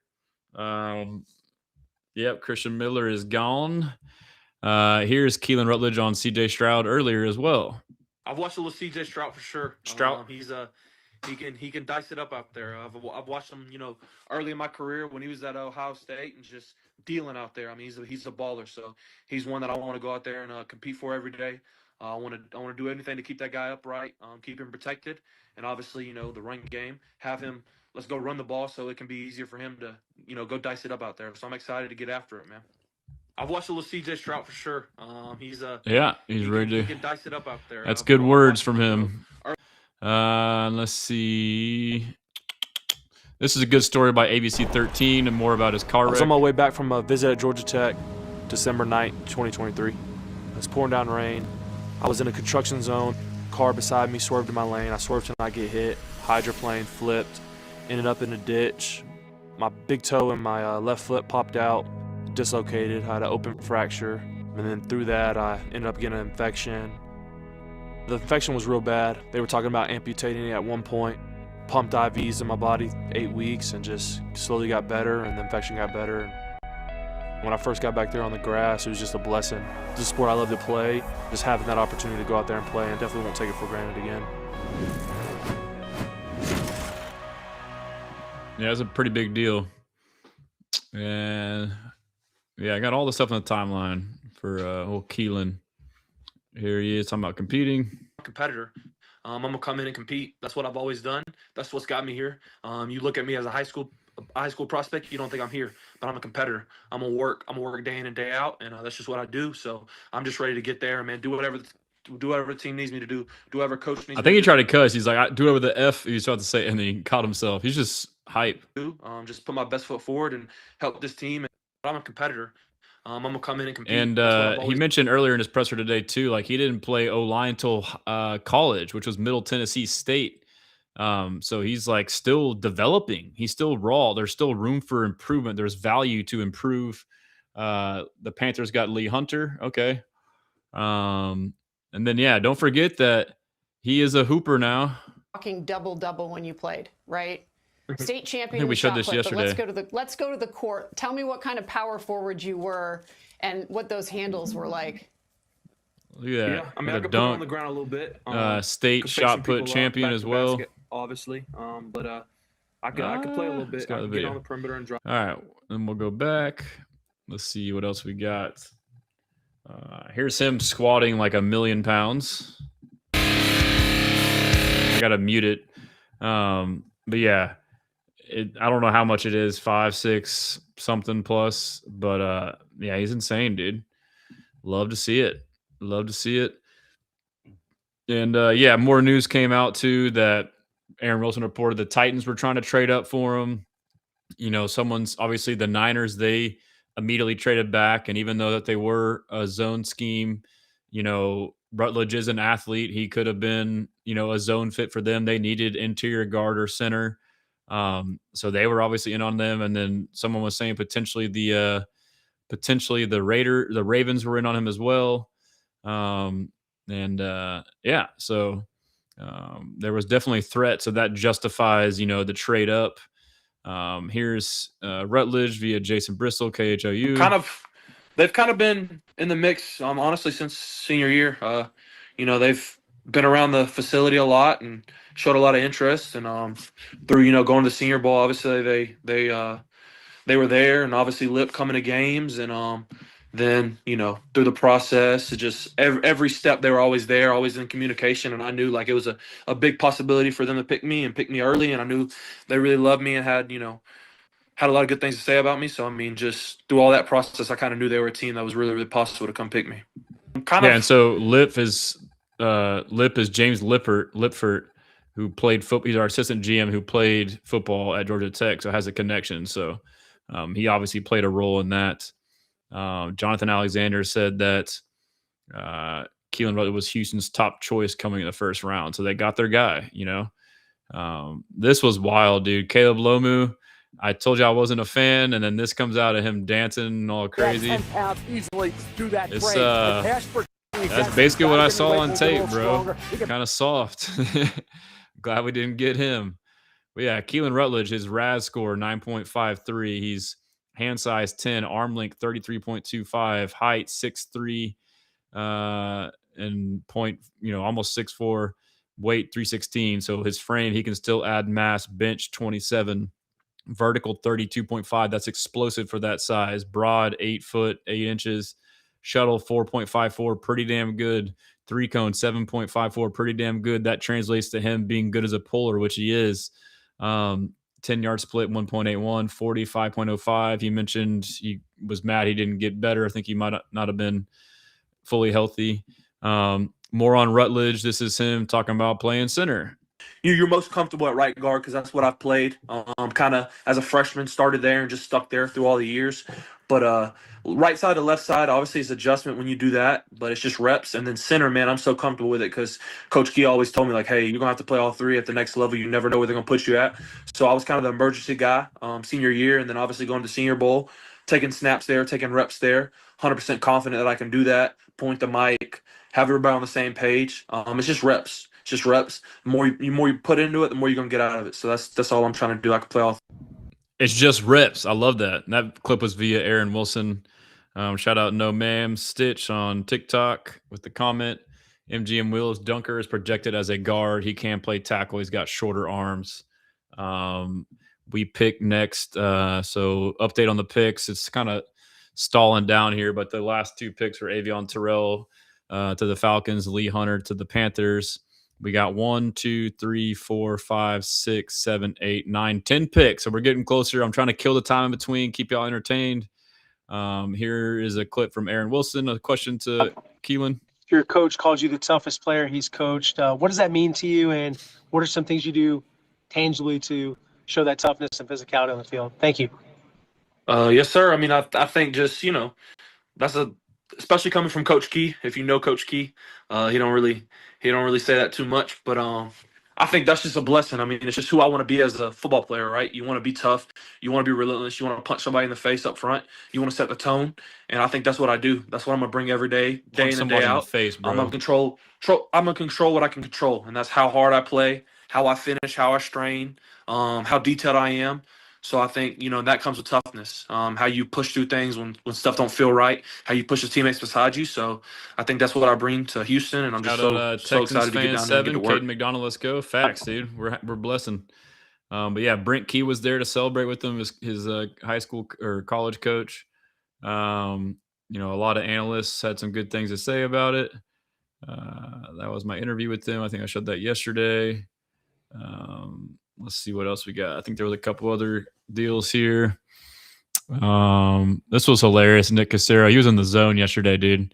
Listen to the way he says Zoom here. Workout, if you do a visit, those Zoom, like whatever the case may be. So you try to Zoom. That motherfucker MFer is locked in on draft day, bro. Like between this and the call, he's just like, he is locked in. My guy, that's my GM. So here's the call. I love this via the Houston Texans. Big Red. What's up, man? Nick Casario with the Texans. How we doing? I'm great, man.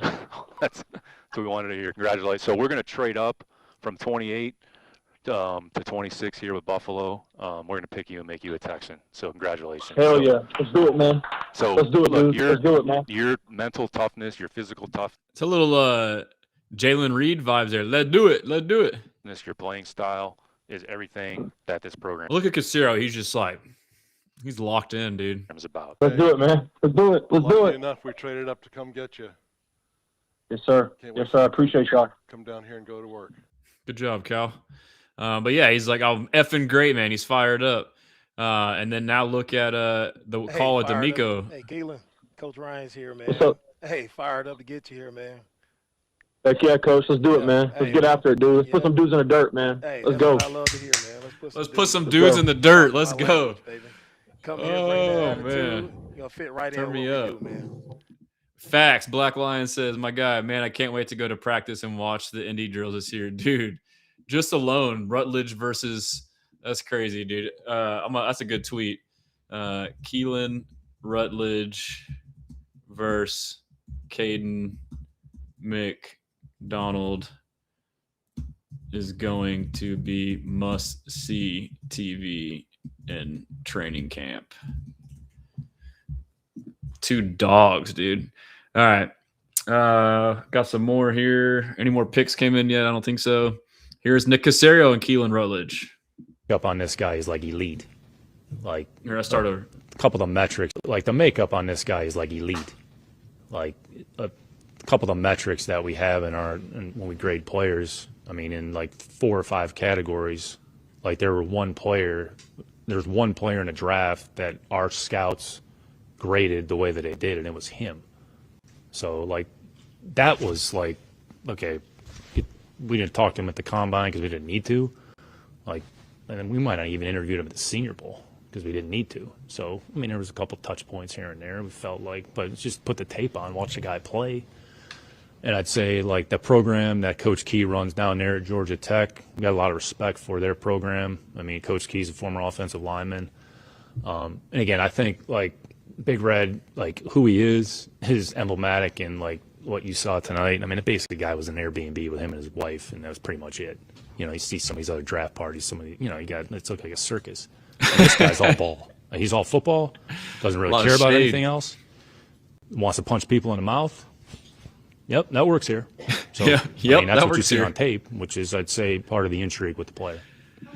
That's hilarious. He's like mad at people for having draft parties, and Keelin is the exact opposite. Some great sound bites there. That was a good question on IG by Envy Wave. I'll say we have to be considering Emmanuel McNeil Warren, right? Outstanding value if we can get at 59. Yeah, I mean, you got to consider it in the least. I don't know why he's sliding so much, but he says Gabe Akis and Jalen Kilgore are more realistic options. I agree with that. Black Lion, do you think they value CJ Allen over the kid from the Pitt linebacker? So, I mean, I know you know Ball Black. I know we see it different, but like the way I looked at it, it depends on if they want a Mike or a Will. I assume if they had to choose, they would want a Will. I assume they're going to extend Aziz, and obviously Henry can be the backup Mike or Jake Hansen. But if they wanted to get a Mike, I would see CJ as more of a Mike from his bigger, longer frame, and he's not quite as quick or sudden and as instinctive as Kyle Lewis. But for Kyle Lewis, though, like he would be a great Will linebacker if that's the route they want to go. He is like the best coverage linebacker in the nation. His coverage skills are insane. He's quick, he's fast, but he's undersized. So I don't know if he would be tough, to have him be in there on early downs to stop the run. There may be some struggles there, but you could get Kyle Lewis to be a sub coverage linebacker. You could have him come in as he's basically like a bigger star than Jalen Petrie, who's not quite as quick and fast, doesn't quite hit as hard as Jalen, but he's almost like another Jalen Petrie in that sense, because people are thinking he might be a safety linebacker. So he is pretty similar. But I mean, I guess you could basically run two stars and Jalen and Kyle Lewis, and that's your dime package essentially, where it's like intermediate pass or run. So I mean, yeah, I think they would prefer him over him. I'm not saying that they would pick Kyle Lewis. On the big board consensus for most teams, Allen obviously be ranked higher, which he's kind of sliding. He was the number one backer, wasn't he? When I watched his tape, I thought he was good and great. I didn't think he was like elite. I know he was like top backer. So I mean, Kyle Lewis would make sense. And I think too, like talking to myself now, if they get good value late on Kyle, he could just be a rotational, passing down backer, would be the question. MGM Wheels asked me about Stowers at 59. He's a stud, freak athlete. I don't like the fit. To me, he's just a big slot receiver. He'd be like Jaden Higgins. Now you would have, and maybe they would want that. I don't know. I assume they want a big inline blocking tight end. But we'll see. I could be wrong. Arthur, draft is so fun. Every fan base is convinced their team is going to have a golden generation draft and win a chip. Yeah, including us. And we all get mad when they don't pick our players, and every pick, we all see it different. It's just fun, man. We spend months. It's just cool. It's fun. Black line. Yeah, that's how I look at Kyle as well. Let me just catch up on the draft. So, Pons went. Yeah, Pons definitely should have gone. So D'Angelo Pons went to the Jets. Jake Golday went to Cincinnati. Linebacker. So now we are 1, 2, 3, 4, 5, 6, 7, 8 picks away. I feel like my wife is going to get home right when the pick happens, and hopefully I'll convince her to let me make the pick before ending the stream. This happened yesterday at the draft party. It's really good at trading up and trading back to find guys that really fit the special work ethic, relentless mindset that they're looking for. He and DeMeco will find those guys starting tonight. They're going to come in and make a difference in our team, win a bunch of games, be competitive, try to go further than we went last year. Hey, we're trying to win a Super Bowl, not further. We're trying to win a Super Bowl. Let's be clear, that's it every year. So we need Hannah to say that Envy asked what I'm streaming on. I'm multi-streaming it. Right now I'm on a different service where I'm on TikTok, Instagram, YouTube, Facebook, Twitter, everything. But if you want to be shown on the screen and get more of your comments read, the best way is YouTube, and best preferred for me. But X and Facebook also get comments on there. I also re-upload this as a podcast, or it's on my YouTube under live if you want to re-watch it. The fam's getting here, so I don't know if I need to. Let me play this video. I'll step out for a second. Hey, what's up, bro? Houston Texans select Keelin Rutledge. Huh? Oh, hey, Elise. Sorry, I'm on the right. You're fine. If you don't want to get on the camera, you're still. Get out there. You're good. In the 2026 NFL Draft, the Houston Texans select. It's not candy? Keelin Rutledge. Oh, it looks like candy. It's on live now. They have sorry? Yeah, they did. Yeah, I was like, I don't have my Let's get out there, dude. In the 2026 NFL Draft, just for the the night. Houston Texans select Keelin Rutledge. Take him to what? Hold on one sec. All right, I'm going to find a longer video. Sorry. Let me get a longer video for y'all. Oh, here you go. Here's Nick Casario talking. This round honestly played out the way we sort of anticipated. I think there ended up being like 7 tackles, 2 guards, a couple quarterbacks, 5 or 6 receivers, a couple backs, and then 14 players on defense or whatever it was. Looked at a couple. And then, I think moving 2 spots, it was just more semantics and more positioning more than anything else. Some interest in the player, so we felt like, all right, we just move a couple spots, essentially give up a 5th-round pick. This is essentially what the difference is when you actually do the math.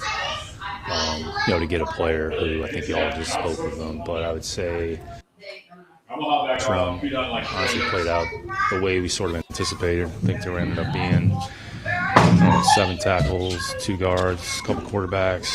Could y'all hear me talking over there to my wife? I'm sorry. 14 players on defense or whatever it was. Could you hear me, Kevin? Look at that multitasking, man. I'm over here doing all kind of stuff, bro. You gotta adapt.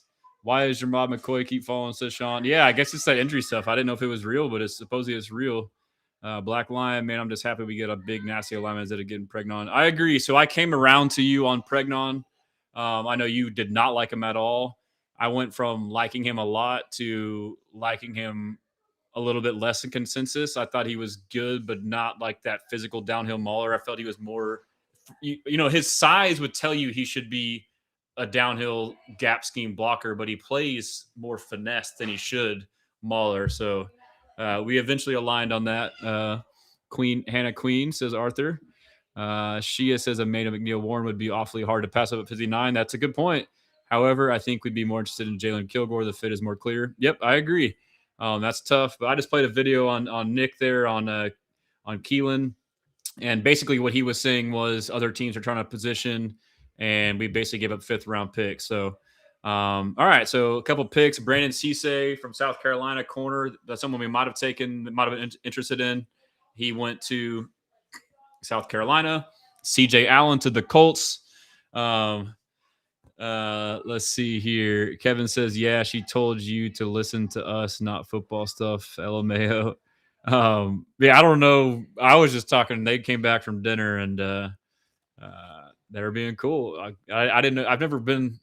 It's funny because I don't have like an office. I'm like in this open, our little office area is like this open area. You can just barge right in. Like I need like a room. But yeah, they were cool. Like as long as they're cool with it, I'm cool with it. As long as y'all are cool with it. I'm just a normal dude, CJ Allen. That's pretty good for them. We got to face him now. So have the Jags picked yet, dude? Dude, the Jaguars have, because they have only, could you imagine the Jaguars have yet to make a draft pick and we already got 2 guys? Let's just talk about the Colts and the Jags.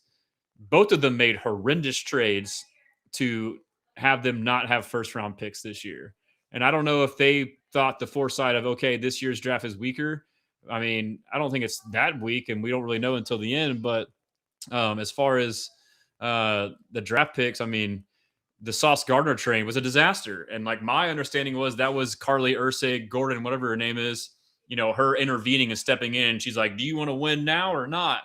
Trade 2 firsts for Sauce Gardner. And then he got hurt. 2 firsts for Sauce Gardner, dude. And he's he's good, but not that good. And then he got paid crazy. And then the Jaguars trade a 1st away to move up a handful of spots to get Travis Hunter. And you justified it by saying we're getting 2-1 players and Travis Hunter to play corner and receiver, which he is an elite corner. And that's his best skill set. That's what he's played his whole life. And he's okay, circumstantial gadget here and there. Free him up on releases, schemed up looks at receiver, and you play him more at receiver than corner, and then he tears his ACL because he's getting overused, and you don't even get a year out of him. Like, they both miserably failed. Brent Dismeek says, I really wanted to get Eli Stowers. Eli Stowers, dude, Eli Stowers he's going to be, that's their A.J. Brown replacement. He's going to replace A.J. Brown. Interesting. He's going to be their big body, like in a de facto way. He's the AJ Brown replacement. Let's see. Good group of tight ends. LB's falling to Houston, but could use a trade back to recruit some picks. Oh, the Patriots. Oh, I just saw that pick. Dang it. Oh. Womp. Okay. Patriots took Gabe Backus. I saw it on Twitter. What is AFC Kings is what I got to start posting content on Kayden McDonald, man. Thought CJ Stroud was outstanding. Said an offer. Let's see. I'm going through. Let's see. To me, this can be the de facto replacement for AJ Brown if when they trade him post June 1. All right, that's my hot take. CJ Allen went to the Colts. Let's see if they did anything else. If I missed anything. Man, the draft is fun. This streaming is fun too. I didn't know how it'd go. Like, this is fun, dude. Let's see. I'm just make sure I didn't miss anything good. Man, that's so sick, dude. How emotional Kayden McDonald is, man. Let's see here. Cowboys. I'm just checking my timeline to see if I got these are all my notifications. I had a bunch of people on that were like leading up to like beat reporters, and I'm kind of removing certain people as now that, you know, all the combine stuff's going away. So let's see. Aaron said Texans told Kayden McDonald he reminded him of current defensive tackle Tommy Togiai, a fellow. What? Really? Let's see the measurements. Tommy Togiai. Let's see. Tommy Togiai. Let's look at his measurements. Tommy Togiai is 6'1", 296.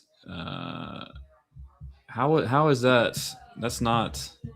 They're different players, bro. Togiai is like kind of 6'2". Yeah. What? How does that tweet make sense? Says. So he already had an interview. I need to check it out here in a minute. But Texans told Kayden McDonald he reminded him of current defensive tackle Tommy Togiai, a fellow at Ohio State. I wonder in what manner. Body types a little different. All right.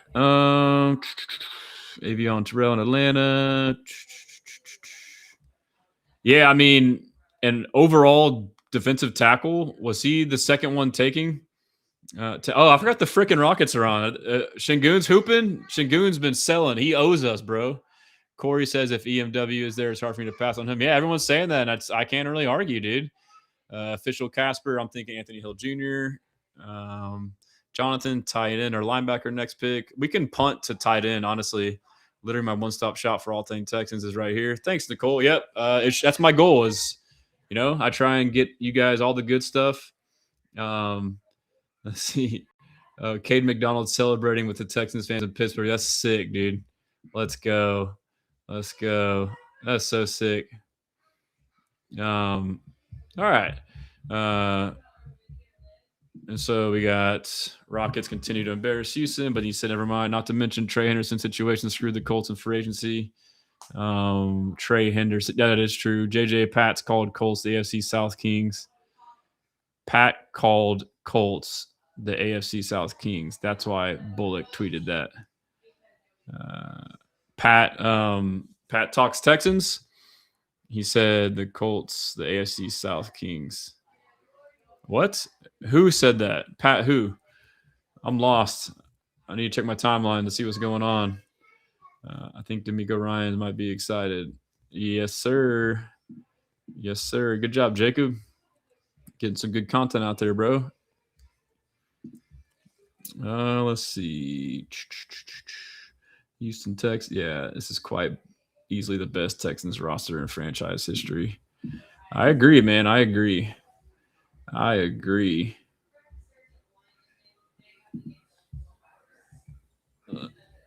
Look at that, dude. I love it. Oh, man. Seth, that's a good tweet. If I know anything about Nick Cassero, he's now going to draft all 5 of the Cadens. That's facts. He kind of just like he has these little random tendencies. Oh, dope. CJ Stroud and Tank Dell to Texans game. Let's go. Let's go. Timeline's popping, dude. I'm about to post some content on Instagram after this. Yeah, so I need to get back to the drafts. Let me get the audio up. I can listen. What are we doing? Let's see where we're at.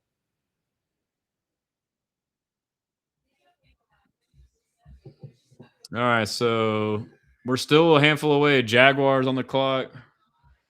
Pat McAfee. Oh, Pat McAfee called the Colts the AFC South Kings. Oh, he did it on air. Who Pat McAfee? He's an ex. He's trolling. He knows. Let me see Bullock. I need to repost him. I didn't know what he was saying. That's cool to know that that's cool to know that he's tuned in.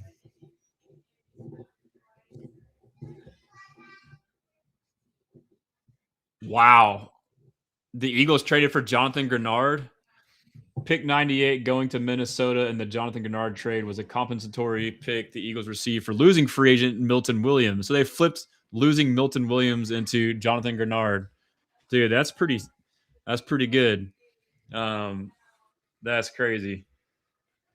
That's crazy. What, he got 1 year left on his deal?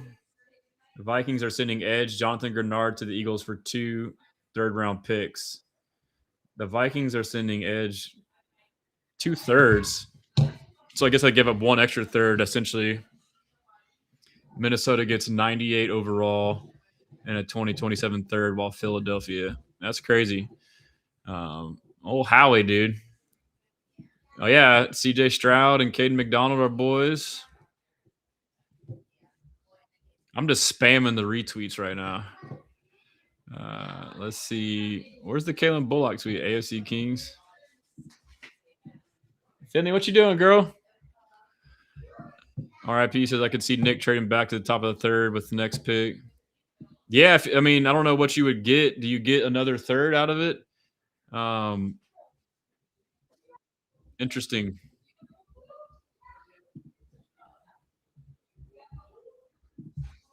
Yeah, Grenard's underrated, bro. We all know that. But yeah, I can get y'all caught up while we got some. While we're waiting on our pick to come up, I can get us some more audio to get us caught up on some good things. Here, we'll just watch Kayden McDonald enter the crowd. Well, first off, here's Kayden McDonald right here.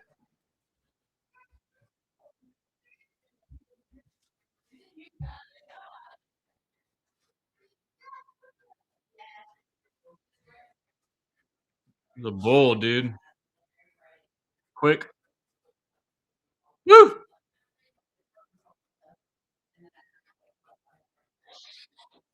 Woo, that's strong.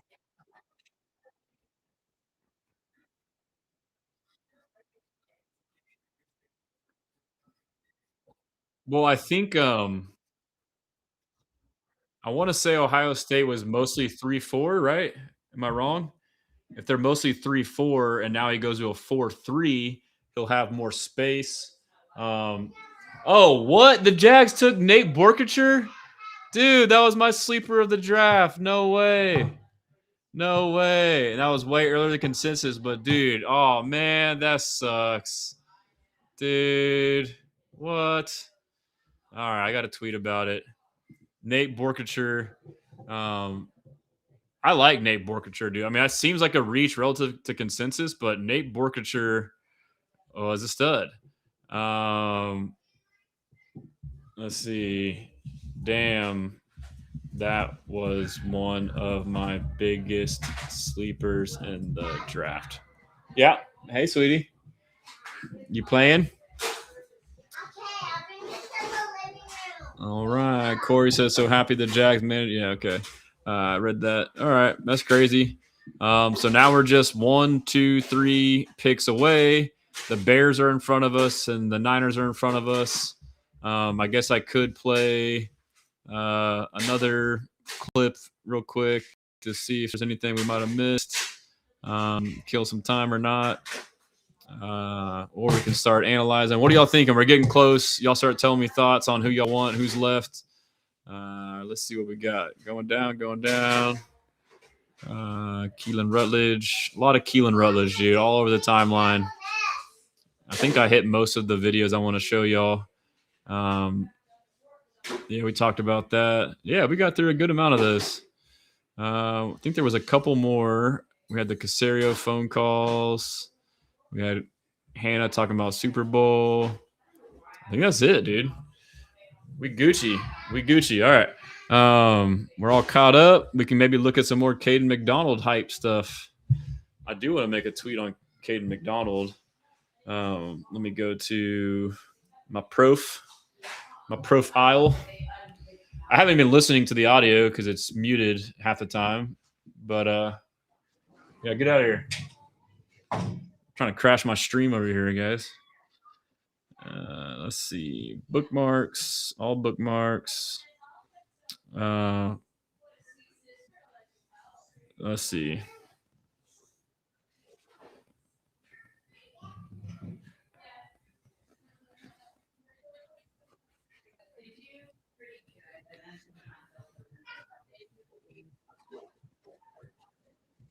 I love the passion from Kayden McDonald. This means a ton to him. All right. Nah, I want Anthony Hill, low-key. Yeah, let's lock in on the picks here. Let's get... All right, everyone, we're getting close, fellas. Do y'all want to pick or trade back? And then if we do pick, who do you want to pick? Y'all let me know your thoughts because we're getting close. Let me share the screen on that. So best available. Let's go through best available. McNeil Warren's there. Anthony Hill Jr., Zachariah Branch, Keontae Scott, Jennings Dunker, AJ Halsey, Max Clare. I don't know if you get tight end here because I think you can get tight end later. So let's just go to linebacker, best linebacker, Anthony Hill Jr., 6'2", 238, number 3 overall ranked for ESPN. And Kyle Lewis, but he's, so between him and Kyle Lewis is a pretty big gap. So if you want linebacker, Anthony Hill would be the one to take. The Bears pick is in, so we're getting close. Defensive tackle, no. Center, no. Guard, no. Edge is a possibility. Kieron Crawford, I wasn't a huge fan of his. Danny Sutton for me would be the next one that I would like. You can maybe get him in the next round, or maybe you reach for him now if he's one of your guys. Running back, Mike Washington Jr. is there. I would be down for that. Nicholas Singleton's a good fit. Emmett Johnson, I'm not as high on. Damon Claiborne, you can probably get him later. I like Adam Randall later as like a running back receiver, former receiver. He could be like a bigger Debo type. So receiver, Zachariah Branch, I would be down for, okay. And then Brazel, he's nice, but I wouldn't want him on us. Antonio Williams, solid, but I don't know if you would pick him quite yet. So tight end, Max Clare, you could potentially justify, or you might, if Sam Roush is your guy, you could go and get him now. A trade back is looking like it might be the move. Or offensive tackle, you could get Jennings Dunker here, who can also play guard. So I guess for me, if we were to stay and pick, it would be Claire or Roush or Washington or Zachariah Branch or Jennings Dunker or Danny Dennis Sutton. Who do y'all got if y'all were to pick somebody here? I really don't really like the spot we're in now, honestly. You think we get Pregnon? Look at Pregnon's fallen this far. Everyone wanted him at 28. Everybody's got mad. We didn't get Pregnon at 28. Look where he's fallen, dude. Come on, man. I mean, you can't get mad at people. I mean, I'm guilty too. We look at consensus and think that's that. But Logan Jones from Iowa. Which one is he? Is he the center or the guard? I wasn't as high on him for the Texans fit. I felt like he was more zone type, strengths. But Good player nonetheless. I mean, they were on the Buchanan Award, the best O-line in the nation. Maybe tight end, says Solomon. I think we might trade back. Anthony Hill would be a stud. Blues forever, center to Chicago. This is where it gets so weird for the Texans because, like, we don't have any dire needs. We filled our two biggest needs. And, you know, like Jalen Kilgore, you know, you might reach a little bit here for him, but I would be down for that. I don't really like the available tight ends at this pick. I agree. Like the guys I like, you might as well get later. Browns just jumped us. Okay. Let's see. Rounds. Jags. You don't like the Jags, Brandon, getting Nate Borkature? I wanted Borkature on like the 6th. Those freaking effers took him now. So the Browns just jumped us. They traded with the Niners. So I wonder, you wonder who they pick here and if it's somebody that we might have picked, the Browns. Junal says, what's going on with McCoy sliding?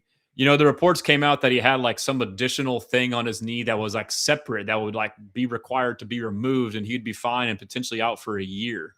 I didn't know if it was true or not, but evidently it sounds true. So, I mean, basically you would draft him to redshirt is what it would sound like.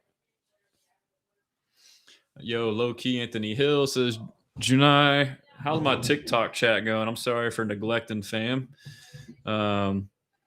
Lucas Jones, Bears with the center. Chris Ponce, best edge rusher after Yaakis is gone.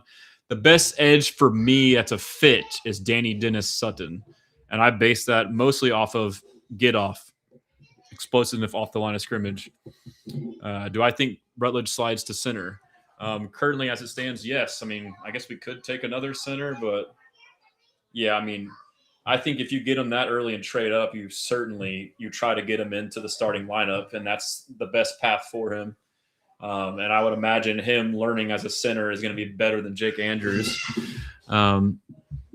Shay says trade back if we stay put in order. Yeah, I think trade back because Keontae Scott, Jalen Kilgore, you could still get. Mike Washington, Elijah Surratt, Oscar Delp would be cool for me too. Yeah, I mean, I think you trade back, bro, and if you get like an extra third, because I don't really like this cluster for us as far as fits go. Yep. Milo says Jake Andrews is terrible. LG Rutledge, I agree. People hate on the Jags, but you know what? They are crazy. That GM, he's like 30 years old and tries to be all innovative. I like Nate Borkature. I don't know that I like him there. It's like they try and like do these bold moves to like, we're way smarter than you guys. Like the Travis Hunter move. Like we know stuff that y'all don't know. Like actually you just made a dumb decision and really effed up. And then now you just did it again. They had a couple other moves in the draft last year that were just like super aggressive. I don't know. I think that guy, I call him Chat GMPT. I don't know why I call him that. He's like AI, but what is his name? Chat GMPT. What's the freaking kid's name for the Jaguars? But I think the kid from the Jaguars. So it looks like we're staying put, huh? Let's go to DraftCast rounds. Emmanuel McNor Warren went to Toledo. All right, we're on the clock. Pick is in on the clock. Unk. Damn, Warner, why you got to call me Unk? Y'all saying tight end? I feel like Hill could be a game changer. I want Hill. Let me know who y'all want. Spam it. We got Melvin says center or tight end. Bear says I don't like the pick. I think I asked Twitter. Let's see what they said. Let's see what Twitter said. Branch has character problems. Yeah, I don't know with the Branch thing, if that's character or if that was kind of like a minor thing.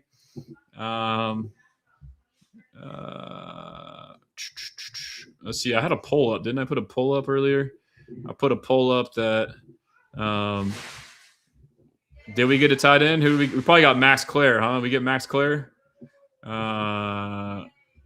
Let's see. Did y'all get the news already? Let's go. Tight end, let's go. Trash pick. Dude, this tight end class is so trash. Who the fuck is that, dude? Marlin Klein. Marlin Klein's good. I like him, dude. I like Marlin Klein. He's right up there with him. He's the 6'5", 250, good blocker, receiving upside. I'm with it, dude. That's not a trap, dude.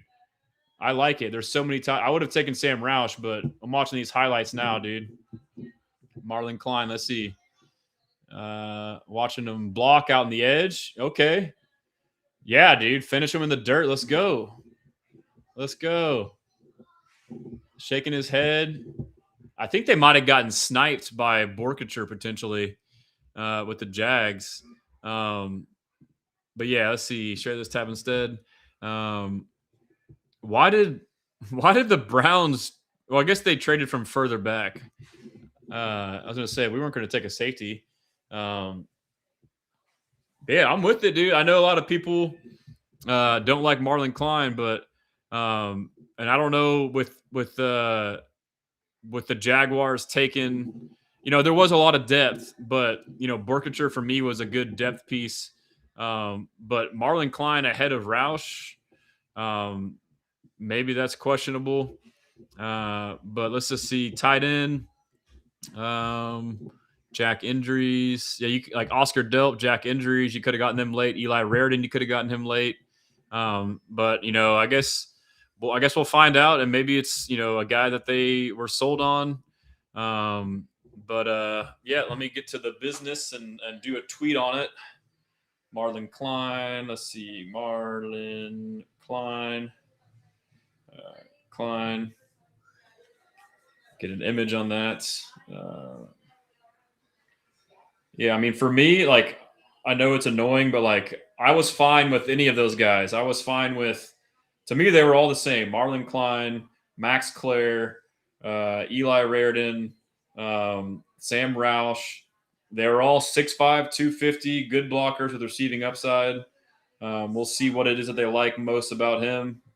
But we'll see how it shakes out. Let's get this photo here and save it. All right. And then I'm going to crop it. Got my little process down. I'm going to crop the photo. But yeah, it sounds like most of y'all don't like the pick. What would have y'all have done there instead? And so let's see. Who should I quote tweet? Who broke the news? Who broke the news? Let's see. All right. We got Texans, Marlin Klein. All right. We got a repost there. 59 Texans took Michigan tight end Marlin Klein. All right. I liked a ton of the tight ends in this class. Marlin Klein. I see. Marlin Klein was one of them. Had others ahead of him, but they were all pretty similar in the sense of being big, inline, tight ends who could block well with receiving upside. Klein is one of those, and I'm blessing it. All right. And also, too, we can see kind of how it shakes out. Should have traded back. I think the trade back was justifiable there, depending on what you would have got. I guess we'll see if they tried to and see on. Shay says, Marlin Klein was one of my sleepers for tight end. Amazing size, athleticism, lots of potential from Germany. Nah, man, not this early. Arthur Foxig, Jay freaking Wool. PG, I think this guy would have been there later in the draft, LOL. Potentially. I mean, Borkature went way sooner, so it's hard to tell, dude. I mean, we don't know. But yeah, maybe so. J-Mac, no dunker or Pregnon. Hell, even a running back. I mean, I would say tight end was a bigger need than those positions, but I mean, those are good players. Still tipping RG. Should have traded back with the late seconds. Angel Torres, we should have got Claire or Delp. They legit said he's not that great in the receiving game. But, I mean, we have guys with receiving upside. I'll take the blocking first. Someone says they want Anthony Hill Jr. Is the IG ended again? I'm wondering if I should take a break or not. We're still in the second round. We got no picks left today. Oh, you spoke German? What was that? What'd you say? Let me see. Ja frickin' Wall. What is that? Are you in Germany? Are you German? We drafted Stover 2.0 useless. He is not Stover though from a size standpoint. Let's see. Marlin Klein. You know what? Let me get my IG post off real quick so I can just be timely. And let's see. I know a lot of people don't like it. That's all good. You know, not everything be perfect, but who knows? Screenshot that. Crop it. Stop, drop, and crop it. Boom. I'm getting good at this multitasking stuff, fellas. It's an acquired skill. Or at least I think I'm getting good at it, which is all that matters. We'll put my little analysis right there. And that's pretty cool, though. His name is Marlin. We got a Marlin. Let's see. We caught a Marlin, dude. Totally caught a Marlin. Let's see. Oh, Rams got Max. But, I mean, hey, you know, I get it initially. Let's wait and see. Wait and see what they say about him. Let's dig in a little bit. This guy is pretty big, 6'6", 248. Seems kind of raw. Texans draft Marlin Klein with the – what pick was that? Texans draft Marlin Klein with the – come on, 59th pick, right? 59th overall pick. And I'll do a BLESSAN or STRESSAN with a question mark. Let's see. Copy and paste. Post. Boom. Got my little process. K-Mac in Houston. I guess I can reconnect Instagram here in a second. I'll leave it alone for now in case I get off soon. Max Clare. So this is a tight end run, you know. I wonder if they took Borkature from us. I really want to know if they took J-Wall in German. Yes, in German, pronounce Jawohl. That makes sense. J is like a Y. J-Mac is stressing. 59th. Feels like a Kaylee pick. I hope so. Let the guy pick who he wants. That would be dope. I mean, let the guy pick a tight end if that's the case. I guess we got to start digging if there's any kind of carryover, like coaches or anything like that, any kind of connections there. So, but I'm happy. I know a lot of y'all aren't, but I'm happy in the sense that we got a big blocking tight end who can have receiving upside. I wanted that, you know. But I understand the stressing on the other side of it as well. TikTok, I'm not sure if y'all are going off in there. Let's see. What do you think about the tight end pick? Yeah, I like it. Most others don't like it. What's up, Kendo? Yeah, it's okay. Just don't come in front of the camera. But you can stay right there. People wanted Anthony Hill Jr. I mean, they may get Kyle Lewis later. Sammy says, he's a tight end whisperer. Facts. So many better tight end available. Take him. Why? Yeah, that's a debatable. That's a good, rebuttal for it. Sam Roush, Max Clare, Oscar Delp, Jack Endries, Eli Raridan, Joe Royer could all be in that conversation. I kind of had a lot of these guys. I had Roush higher, but I know he had arm length concerns. But let's just look at Marlin Klein real quick. Here's his draft profile. He's 6'6", 248, 32 and 3/8 inch arms, 9 and 1/4 inch hands. He ran a 4.6 140 with a 1.6 10-yard split. That's pretty good. Broad jump 9.9, pretty explosive for a big guy. 3-cone 7.42, not bad. Let's go on the RAS score and see what he got on the RAS. Let's see, search,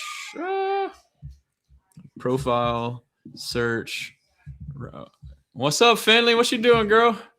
Ha! You being silly? Well, you want to play magnets? Yeah, you can play with them. Yeah, I'm almost done with the show, and I'll come do it. Yeah. You want to turn this light on right here? All right, here you go. Boom. All right, I got the magnets. Yeah. Okay, start playing with them. I'll be right there. I'm almost done. Don't forget that Michigan has been a bad program recently, says Wow Spartacus. If they picked him over Claire, I can see something in him. Yeah, we'll see. I mean, it's to be determined, but here's the RAS. Let me see what they have on Klein. Hey, Finley, you like my computer?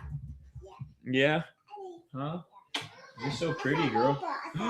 You found a robot? Yeah. All right, Marlin Klein, dude. 9.05 RAS. So, yeah.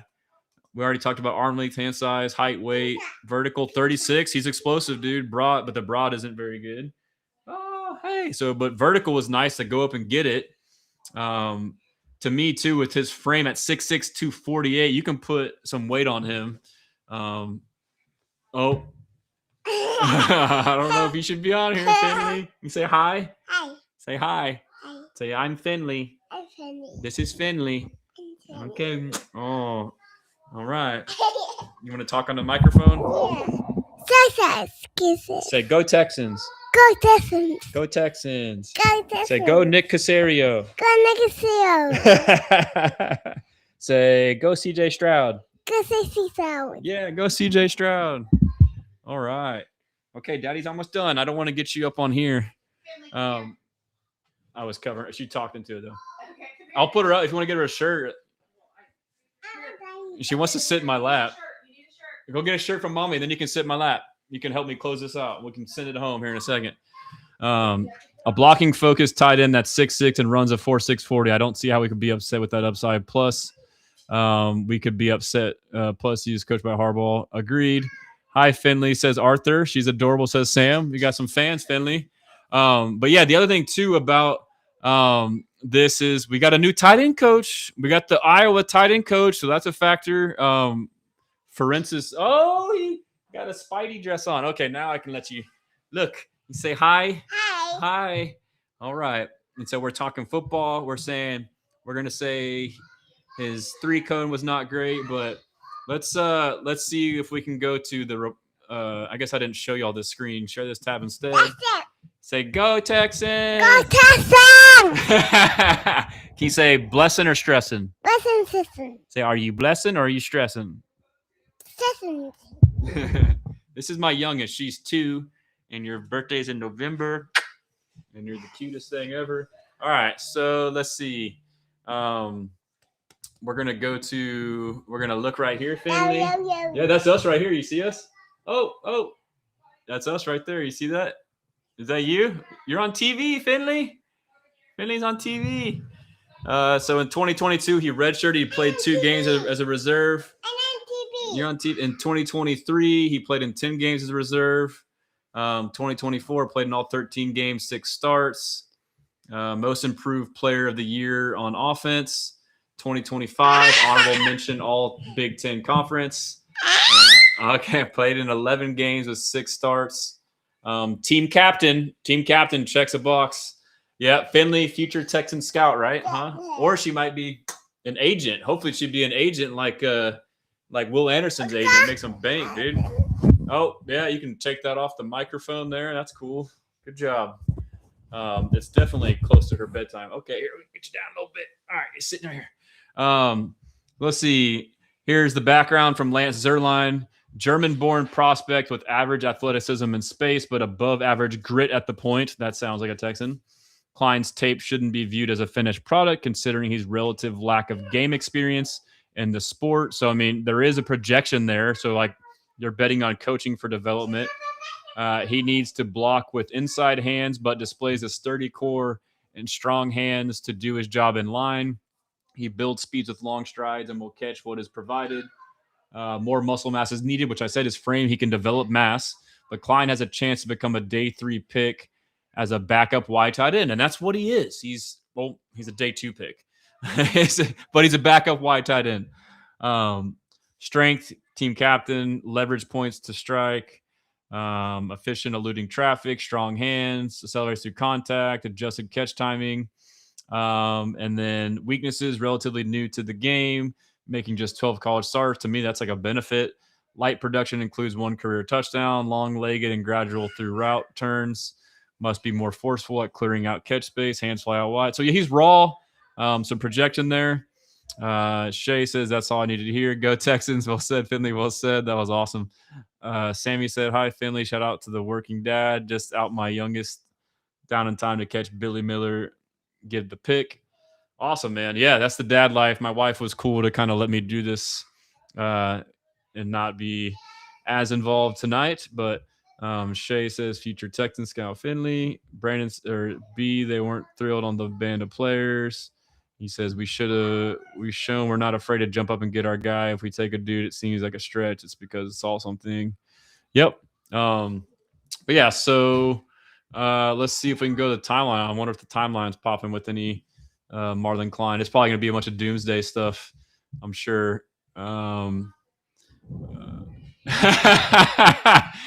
Zerline quote tweeted, from Prada bags to I don't have nothing nice to wear. The O-line room has gone through a transformation. It's savage, but it's true, dude. That's hilarious. All right, so how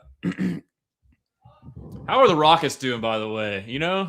How are the Rockets doing? Let's see how the Rockets are doing. NBA scores. They're down by 11. I'm so glad I'm not watching that.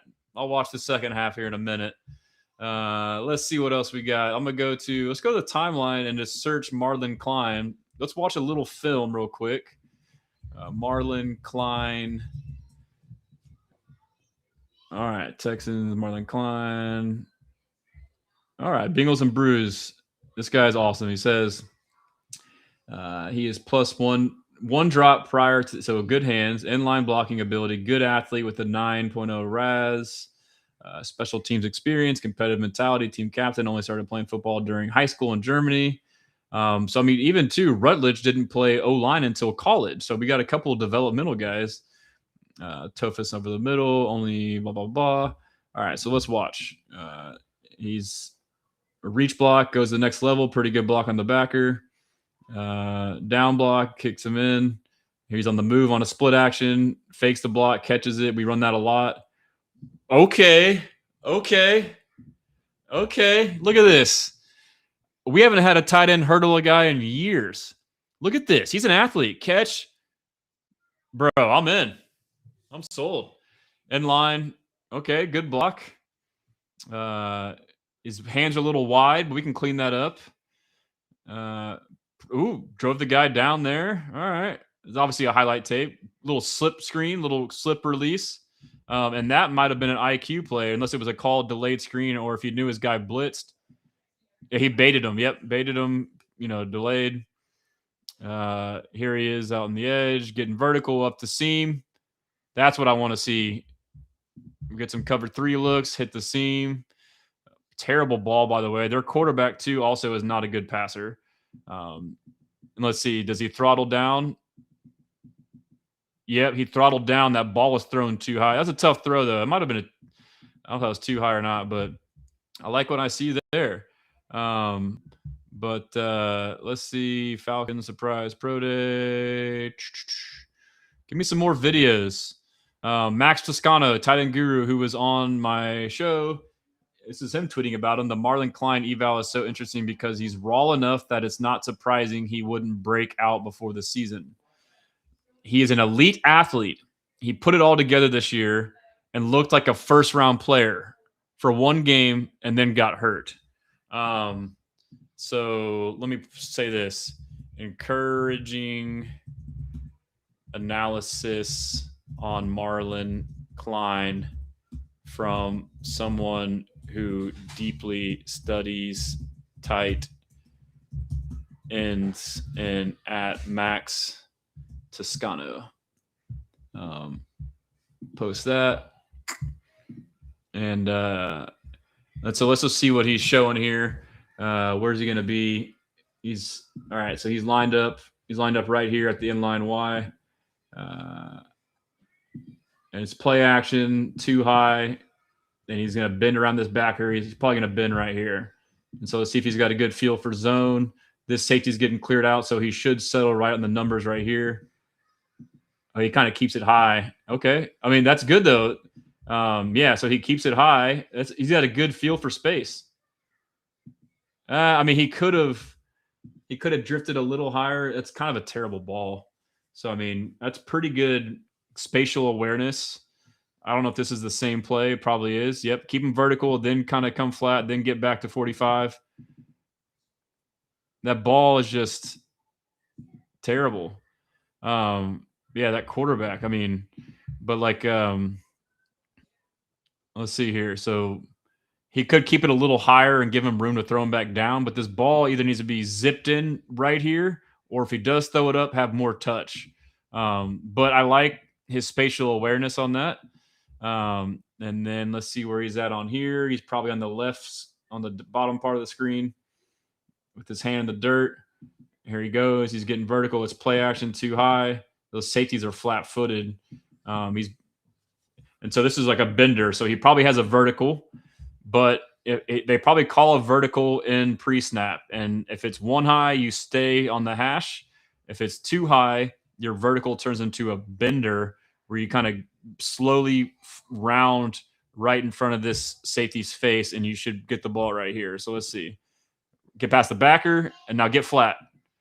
Or, hey, that safety actually stayed wide, so that was good. And then he caught it on the move. That's good. That's pretty good.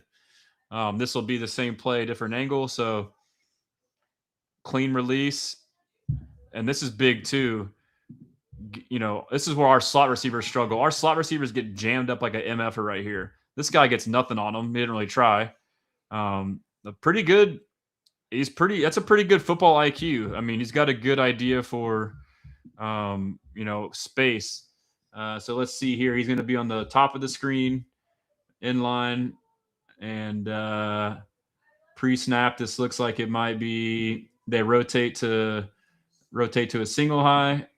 Oh, he's actually on the bottom of the screen, and looks like he's running a screen, little slip screen, block, get upfield, and to a vertical.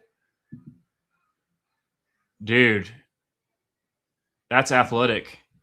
Look at that. Long, rangy, and look at this, dude. This is a pretty good throw right here. Leads him upfield. I think he kind of hesitates a little bit. That's good ball tracking skills. Fully extended, catches it. Okay. Not bad. So, anything going to the draft, tell me. Roxas are down 9.5. I need like a, I might become like a streamer, even though I am streaming, like a real streamer. Just have like someone just follow me around all day. That'd be hilarious. Like the people I make fun of, like I become. Let's see. Here's a guy who says, I'm going to be much higher than consensus on Marlin Klein. He plays the game like George Kittle. I think he genuinely loves to block and takes hits like this on seam benders.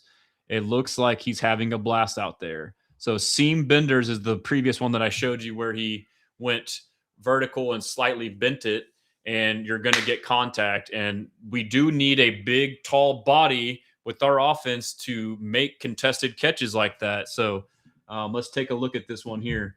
Top of the screen. And this is good.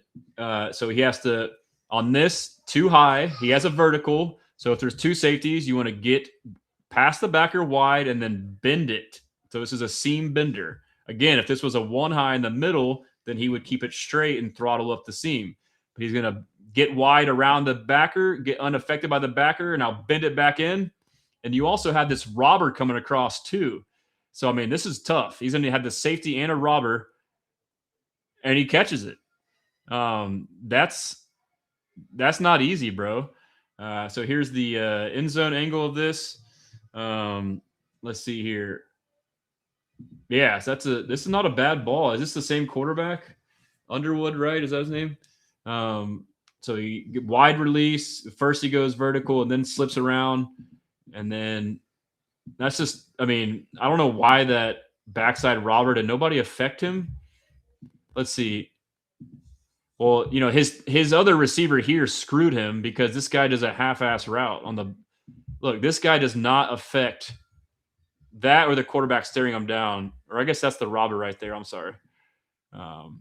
Yeah, I guess maybe it's down a distance, but regardless, let's see here. I'm gonna quote tweet that. Texans need have needed a big body to be able to run seams and bender seams to use his frame to make tough contested catches over the middle. Higgins and Nico can do it some, but a big tight end like this is ideal. Boom. All right. And yeah, so let me just check the draft. I think it's about time for me to tap out. I appreciate y'all tuning in. Maybe if the kids get down and there's more picks, I might hop back on. Oh, you want to come say hi? Yeah. Can you say stop hating on Marlin Klein? That's me hate. Yeah, I say be nice to Marlin Klein. Be nice to me, Kaden. Yeah, Marlin Klein is good. Okay, good. Oh, Carson Beck went to the Cardinals. You see that, Finley? All right, so let me just – that's a good fit, dude. That's tasty. Bud Clark is nice. So, yeah, we didn't miss too much on that front. Well, Marlin Klein, this is how you type those big-ass tweets. What did I do? You're talking about, like, my computer? I'm not always on my laptop, but, yeah, dude, I type a lot. I do a lot of tweets. I hate this pick, says Engineer Casera, reminding us why we don't fully trust him. Fair. Let's give it some time. All right, P says, I deeply study tight ends too, but mine don't play football.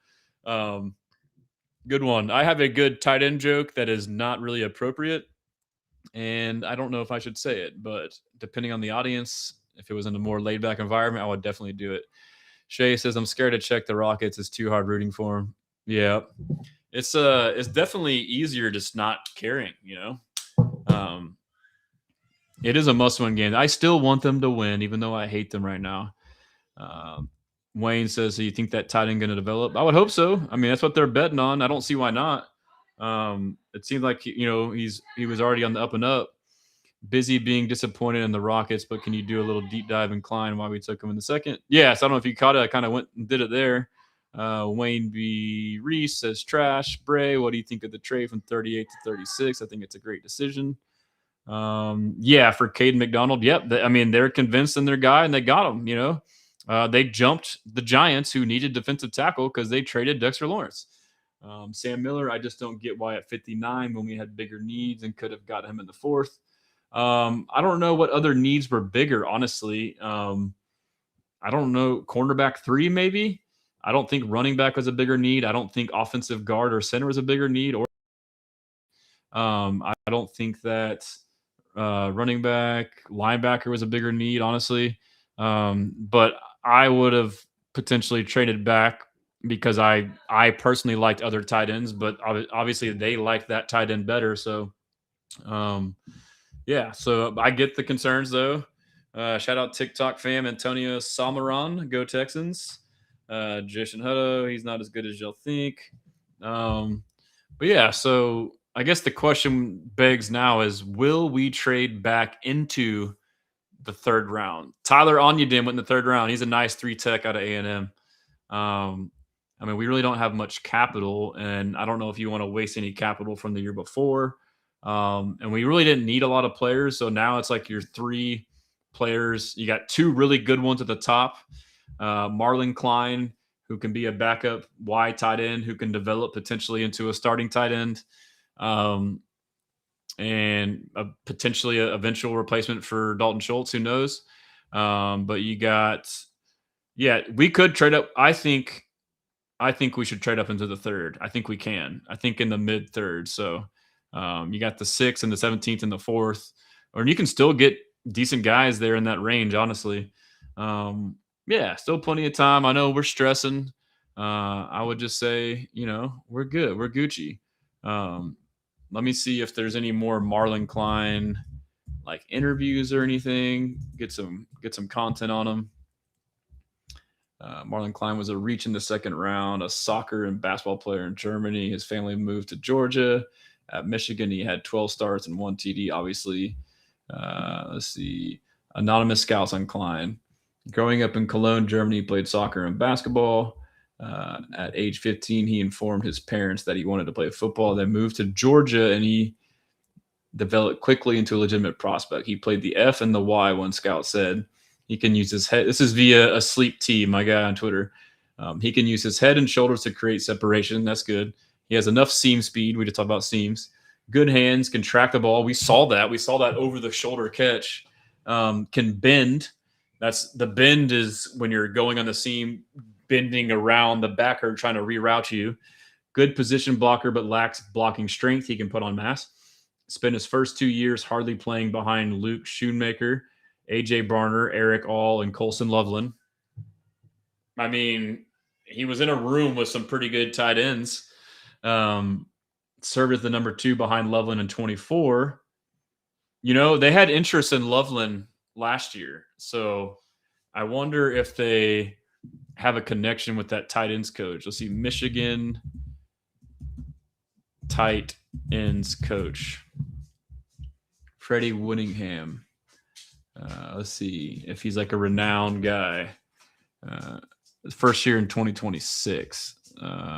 Who was let's see, Michigan football staff 2025. 2025 football coaches for Michigan. Let's see if we can find the tight ends. Steve Kasula. Let's see if this guy's a tight end guru. It was his 2nd season, so okay, added the title of co-offensive coordinator. Kasula was an offensive analyst. 79 receptions. Colson Loveland at UMass. Coached the Minutemen, all dependent honors, 3 performers. Quite familiar with the state of Michigan. Okay. I don't know if there's anything there for him. Let me just type his name into Google. He seems intense. Let's see. Offensive analyst. Now he's at UT. He was offensive coordinator, tight ends coach, student coach, Michigan, UMass, Michigan. Okay, I mean, who knows? Little bit of reach there to find something, but anyways, I'll finish this analysis. Missed 2 games early in the season with an ankle injury and returned in limited form until November. Finished with 38 catches, 364 yards, 9.6 yards, and 1 TD. Depth level player, a second scout said. I'd be surprised if he got drafted. 4-star recruit, 3-time. Yeah, so that's not encouraging to hear. Let's see. What is a clear role to replace?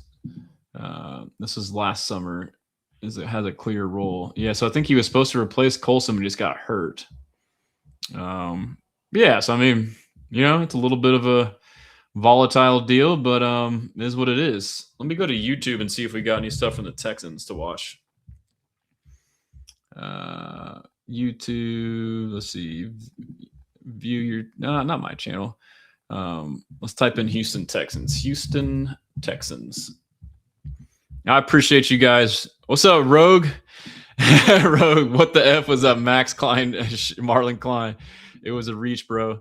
Yeah, I mean, most people seem to think that. I mean, I can't sit here and say that it wasn't. I don't know. I just know that I liked him as a target based off of raw film, a little bit of film. I didn't go super in depth on all the tight ends, but I liked, I wanted a blocking tight end, 6'5", 6'6", 250 blocker with receiving upside. And that seems to be what he is. But, I get the argument that other tight ends were there. Roush was there. Claire was there. You could have traded back and still got one, but I'm just guessing and hoping that, you know, they've shown in this draft they've been aggressive to get guys they want. So you didn't trade up for this one, but you might have picked him sooner than others would have. So that's kind of like trading up for him. So yeah, I guess it's to be determined. He seems like he's a backup blocking wide tight end with upside. We'll see if he fills out. He's, you know, new to the position, new to the sport, new to America, roughly, I guess, somewhat. I think he has some mass to fill the frame, but we'll see. I mean, it could be a complete flop. It could be great. It could be meh. Sam says, I guess this means we won't bring back Dare. Klein can be our backup kicker. I mean, this has got to be Morris is definitely a reach. This has got to be bad for Kate Stover, I would think, because Kate Stover was kind of a tweener. I mean, that was already something, you know, he was already going to be on the whatever for. So, but yeah, let's see. Texans, YouTube, if they got any videos. I wish they would upload these, you know, Zooms for the players, like the Kayden McDonald one. But I'm sure Aaron Wilson's got some Kayden McDonald content. Let's see. Aaron Wilson. Aaron Wilson. What we got? A-Dub, we got any videos? You got an article up already? He's balling, dude. Aaron's a machine, dude. Mad respect for Aaron. He works his ass off. No clips yet. I'm sure he'll probably we can go through some of that stuff here. Yeah, I think I might take a break. Anthony Hill was right there. I don't know that he was a fit, honestly. I think Kyle Lewis might be a better fit. But let's go to the timeline real quick, see if anything else pop up. We got anything good? Okay, Nate Tice. I respect Nate Tice. He said, Marlin Klein ended up on my top 85. He has real flashes of inline and field stretching ability, something Texans have desperately needed to help their run game and insulate themselves from any Schultz injury/age. So he is a backup to Schultz with the potential of being his predecessor. I respect Nate Tice as a football mind. He's been on the show before. Let's listen to it.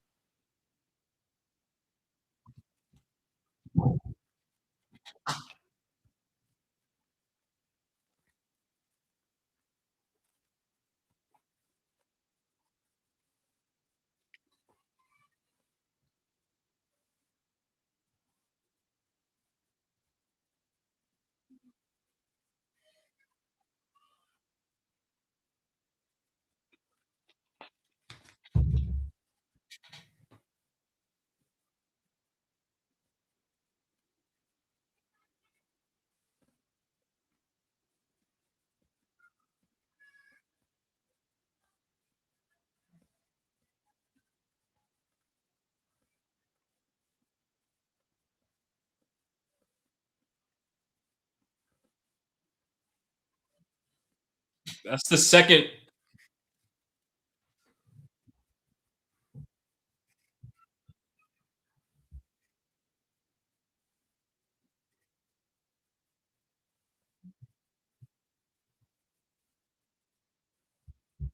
Oh, damn, y'all can't hear it. I'm tripping, fellas. Why can't y'all hear it? That's crazy. Did I mute it? What's going on? Damn, that's weird. Okay, let me stop sharing. My bad. Y'all just sitting there. All right, let me try to I'm just making sure y'all are still watching, man. I thought it was just me hanging out by myself.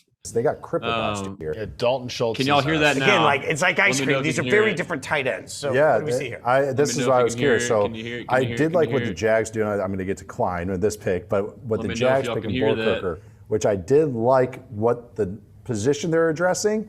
That was a little rich. He was my tight end 8, and I thought as an inline blocker, there's other guys that I liked a little bit better. One of those was Klein, who was just a little bit higher. Again, these guys are graded very similar. Ian, can you hear it? Okay, all right. German. I'm sorry, I ruined it. I'm going to start over. It's like ice cream. These are very different tight ends. So yeah, what do we see here? This is why I was curious. So I did like what the Jags do. I'm going to get to Klein with this pick, but what the Jags pick in Borkirker, which I did like what the position they're addressing. That was a little rich. He was my tight end 8, and I thought as an inline blocker, there's other guys that I liked a little bit better. One of those was Klein, who was just a little bit higher. Again, these are guys that are graded very similar, just a preference of Klein. He's German, like truly German. Right. Came on over, said, I really like American football. Let's move to the States and try it out. Came on last year. Now that Coastal Level left, he was the main tight end. Has inline ability, has some blocking chops. It's not all perfect. He can get a little wide with his technique and with his hands, but he's got some just pop to his game. Like, he's very explosive straight line. Not saying this is a one-to-one comparison, but runs like Kittle. And is built like him. Kittle, better blocker, longer, all that stuff. But I do think that of this group of wide tight ends I had in this range, Eli Raridan, Oscar Delp, Klein would be the next one in there. He made my top 85. Again, most of you like that, Fitzy. But I was one of the higher guys on him, and I was curious if he would end up this high. And they needed this. The Texans really, really needed a tight end that can block and a long-term guy because they got crippled last year. Yeah, Dalton Schultz is turning 30 in July, and he's last year was contract too, I think, or maybe they do a little extension. I think they did a little extension with him. But, they have a lot of interesting body types at wide receiver. So just getting a true wide tight end there when it does come time for Dalton Schultz to move on would make a lot of sense. I mean, Jaden Higgins, a guy you want to move around. Jalen Knowles, a guy that needs to play in the slot. Nico, I think, could stand to move around a little bit more, but he mostly just plays an X receiver for them. So getting a true wide tight end is a nice little finishing piece. Yeah, I mean, it's just a matter if he, fits the bill. But I mean, that's another analyst that says he moves like Kittle. Nate, let's see. Let me tag him. Tag old Nate. Nate Tice is a very respectable football mind and has some good words on Marlin Klein. I'm always trying to make things. He's the second person I've seen that said he moves like George Kittle.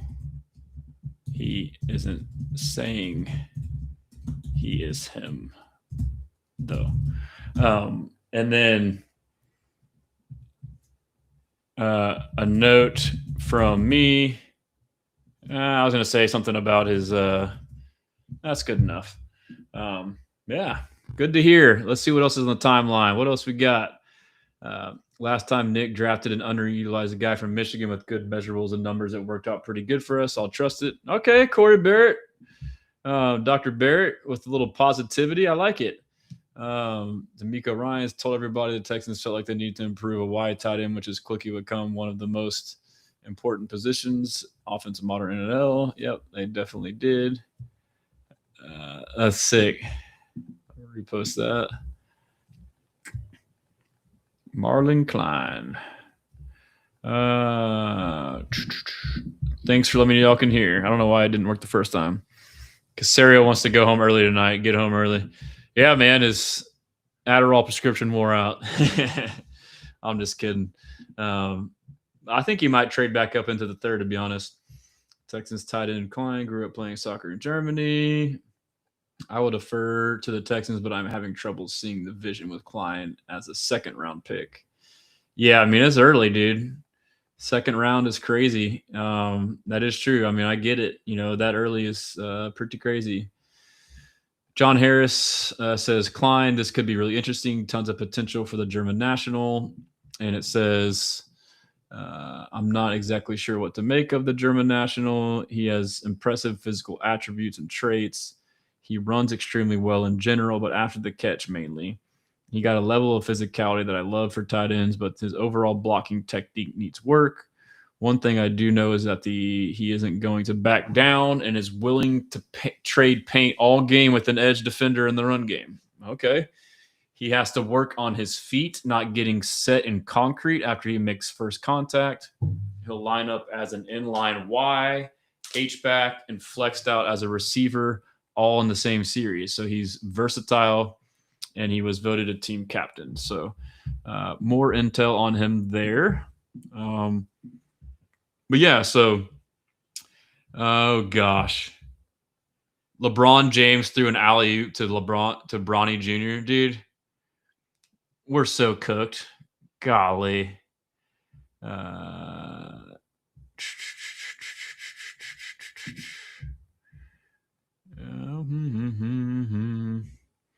Marlin Klein. Yeah, man.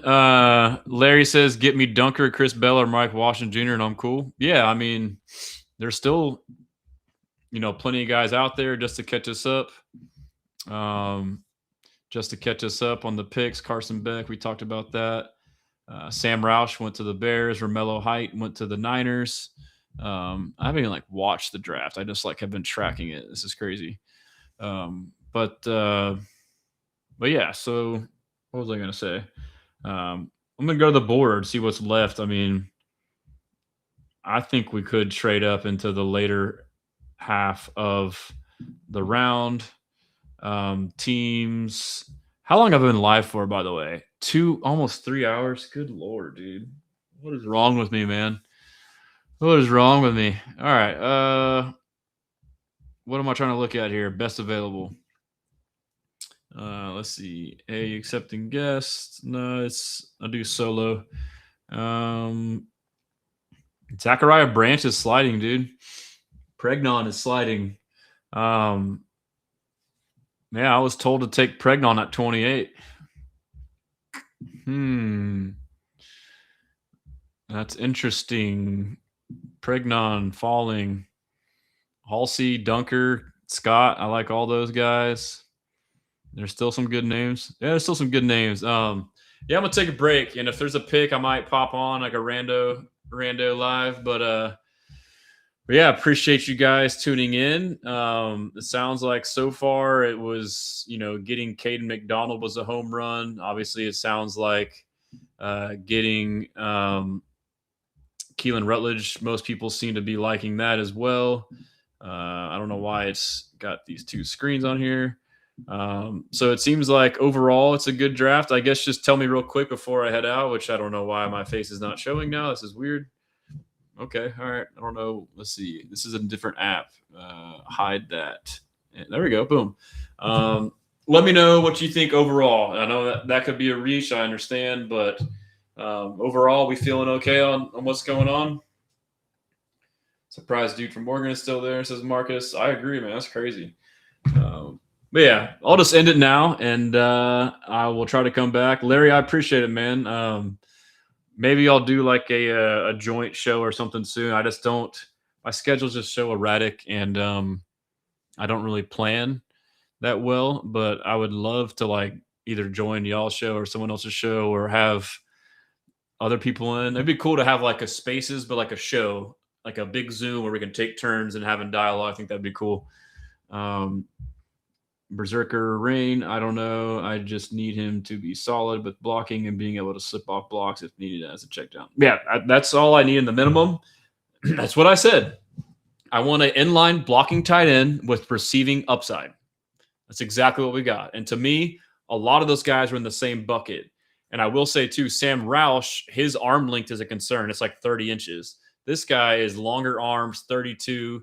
And honestly, too, the fact that you added Foster Moreau, who can be a decent receiving tight end, but at the least is a good blocking tight end, that can insulate you now for this guy who potentially is more of a project that needs time to develop potentially. But we'll see. I mean, I don't know. And I get the concern of, in the second. But, I wonder if they wanted Nate Borkature. Nate Borkature to me is I'm going to take him in the 6th. He should have been way up there. And I don't necessarily hate on the Jags for taking him that early. Maybe they should have taken another player or position. But I wonder if that kind of, influence. And then you start to see a run on tight end. You saw Claire go and then Roush go. So if that was your guy out of those 4, so I mean, yeah, that makes sense. If you go back and look at it, Rockets are coming back. I just need to go watch that stuff. But yeah, if you go look at it, Jags took Borkature now as tight ends, and then we take our guy in Klein, which is either if you trade back or take another position, you now have a run. You now have Roush gone. You now have the other guy gone. But now it's going to be, I guarantee you'll start to see more of them come off the board. So that's part of it too. Rain says, and he moves well looking through his tape. Literally, LOL, I feel the same about the other times. They're all the same, dude. That's why, they're all the same. They're all 6'5", 250, pretty good blockers, pretty athletic, receiving upside, and they all had crappy quarterbacks or injuries or whatever to not really, and they all probably could be. I think it's a very underrated tight end class that's deep, and I think they all can and probably will be good receivers. They were just underutilized in college, like Borkature, Marcel Reed, terrible, couldn't throw him the ball. Not the same for Max Clare, but Max Clare was like a balling receiver at Purdue, but then now he's on more of a spread with all these weapons at Ohio State, just doesn't get the target. So like, oh, does he suck? No, he's not getting thrown the ball. Go down the list. Sam Roush, bad quarterback play. Let me see who else I'm missing. They're all the same, dude. And this guy seems to have more upside. But as far as like tight ends go, though, Jack Injury, same thing. I mean, 6'5", 245. You know, I don't know if his receiving upside is quite as high, but Eli Raridan, young, inconsistent quarterback play. He's 6'6", 245. He's got to put, weight on his frame. Joe Royer, Cincinnati, 6'5", 247, same tight end. Those were the buckets. And then the one that I would have gotten later as a sleeper, but maybe not quite as good, was Matthew Hibner. He's 6'4", 251. But yeah, so I mean, I get it, but the tight end run happened, and if there was a bucket of 4 or 5 and that was your preferred one out of there and you got it, who cares? Delp just went to New Orleans, and I like Delp. I wasn't quite as high on him, and Delp was another guy who was being overlooked because he was bad quarterback play. So rounds, I've been trying to say I'm a get off, but it's hard to leave. We keep talking ball. So we had Antonio Williams, receiver from Clemson, go to the Commanders. Romello Height before that to the Niners. Interesting for the Niners. Romello Height's a little lighter edge rusher. Tacario Davis, cornerback from Washington. Oscar Delp, he's 6'5", 245. Same bucket, dude. They're all the same, I guess not the same roughly. It's generically. Malachi Fields, bigger ex-receiver, went to Notre Dame, got drafted by the Giants. Interesting. I guess we'll pair him up with Malik Neighbors. It's not a bad receiving room for them. I'm worried to get off because I know a trade's coming. Caleb Proctor could be going to become a Texan soon. I would like that. I don't know if they'll still take a 3-tech or not because they got Kaden, and I guess Logan Hall. How many do you keep in the D-line? You got Will Daniil. You got Sheldon Tommy. You got Logan Dominic Robinson. And then you got Kaden. That's 7, right? That's 7. So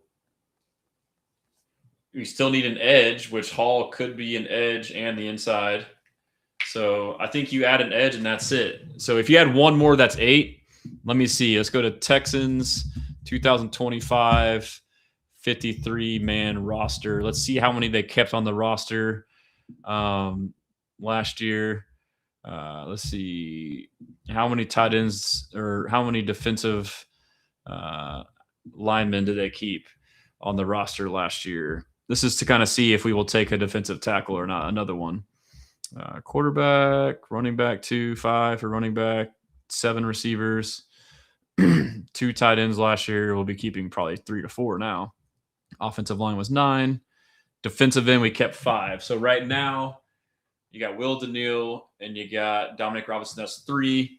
And depending on how you slice it, DeMeco Autry, I believe, was counted as 1. So you could say we have 4. They kept 10. Yeah, they kept 10 total linemen. So, yeah, they could add a 3-tech. And you know who I would want as a 3-tech? Y'all know who I want. My guy, MF and Landon Robinson, dude, the Navy guy. So, yeah, they could still add a 3-tech and an edge, right? Let me do that math again. Will, Daniil, Dominic Robinson, Sheldon, Tommy, Logan, Naquan, and yeah. So I think, I'm wrong. They're only going to add an edge. And honestly, I think Danny Dennis Sutton is probably the only one that makes sense left. So ignore that thought there. That was dumb. They probably won't get an edge or 3-tech. They'll probably get an edge, or if they don't, they'll sign one in free agency, which Clowney, Dante Fowler Jr., Sam Miller, I made fun of a guy that posted a mock with 2 DTs. I'd rather not have to eat crow on that one. Yeah, I don't think we will. I forgot Naquan Jones, who I think is he's a legit rotational defensive tackle. Lucas Hill says he can really play both. I've watched him since college. We were both freshmen in college. Are you talking about Caleb Proctor? Are you Lucas Hill? Were you at the Senior Bowl? Did I meet you at the Senior Bowl, Lucas? Are you a student at? Are you in like the media department? What is Yeah, I met you. Yeah, what's up, Lucas? Man, you didn't say what's up. I met Lucas at the Senior Bowl. He goes to Southeastern, and he was covering the Senior Bowl for Southeastern. We met in the lobby. Yeah, so somebody I played with that Incarnate Word, Jordan Selfo, his dad, Frank Selfo, is the head coach there. My good buddy is the head coach on Incarnate Word, Southland Conference. So I'm aware of Caleb Proctor. He is a beast. I would love for him to be a Texan. He is an underrated 3-tech. He was an absolute menace. But yeah, that's cool, man. Thanks for tuning in, Lucas.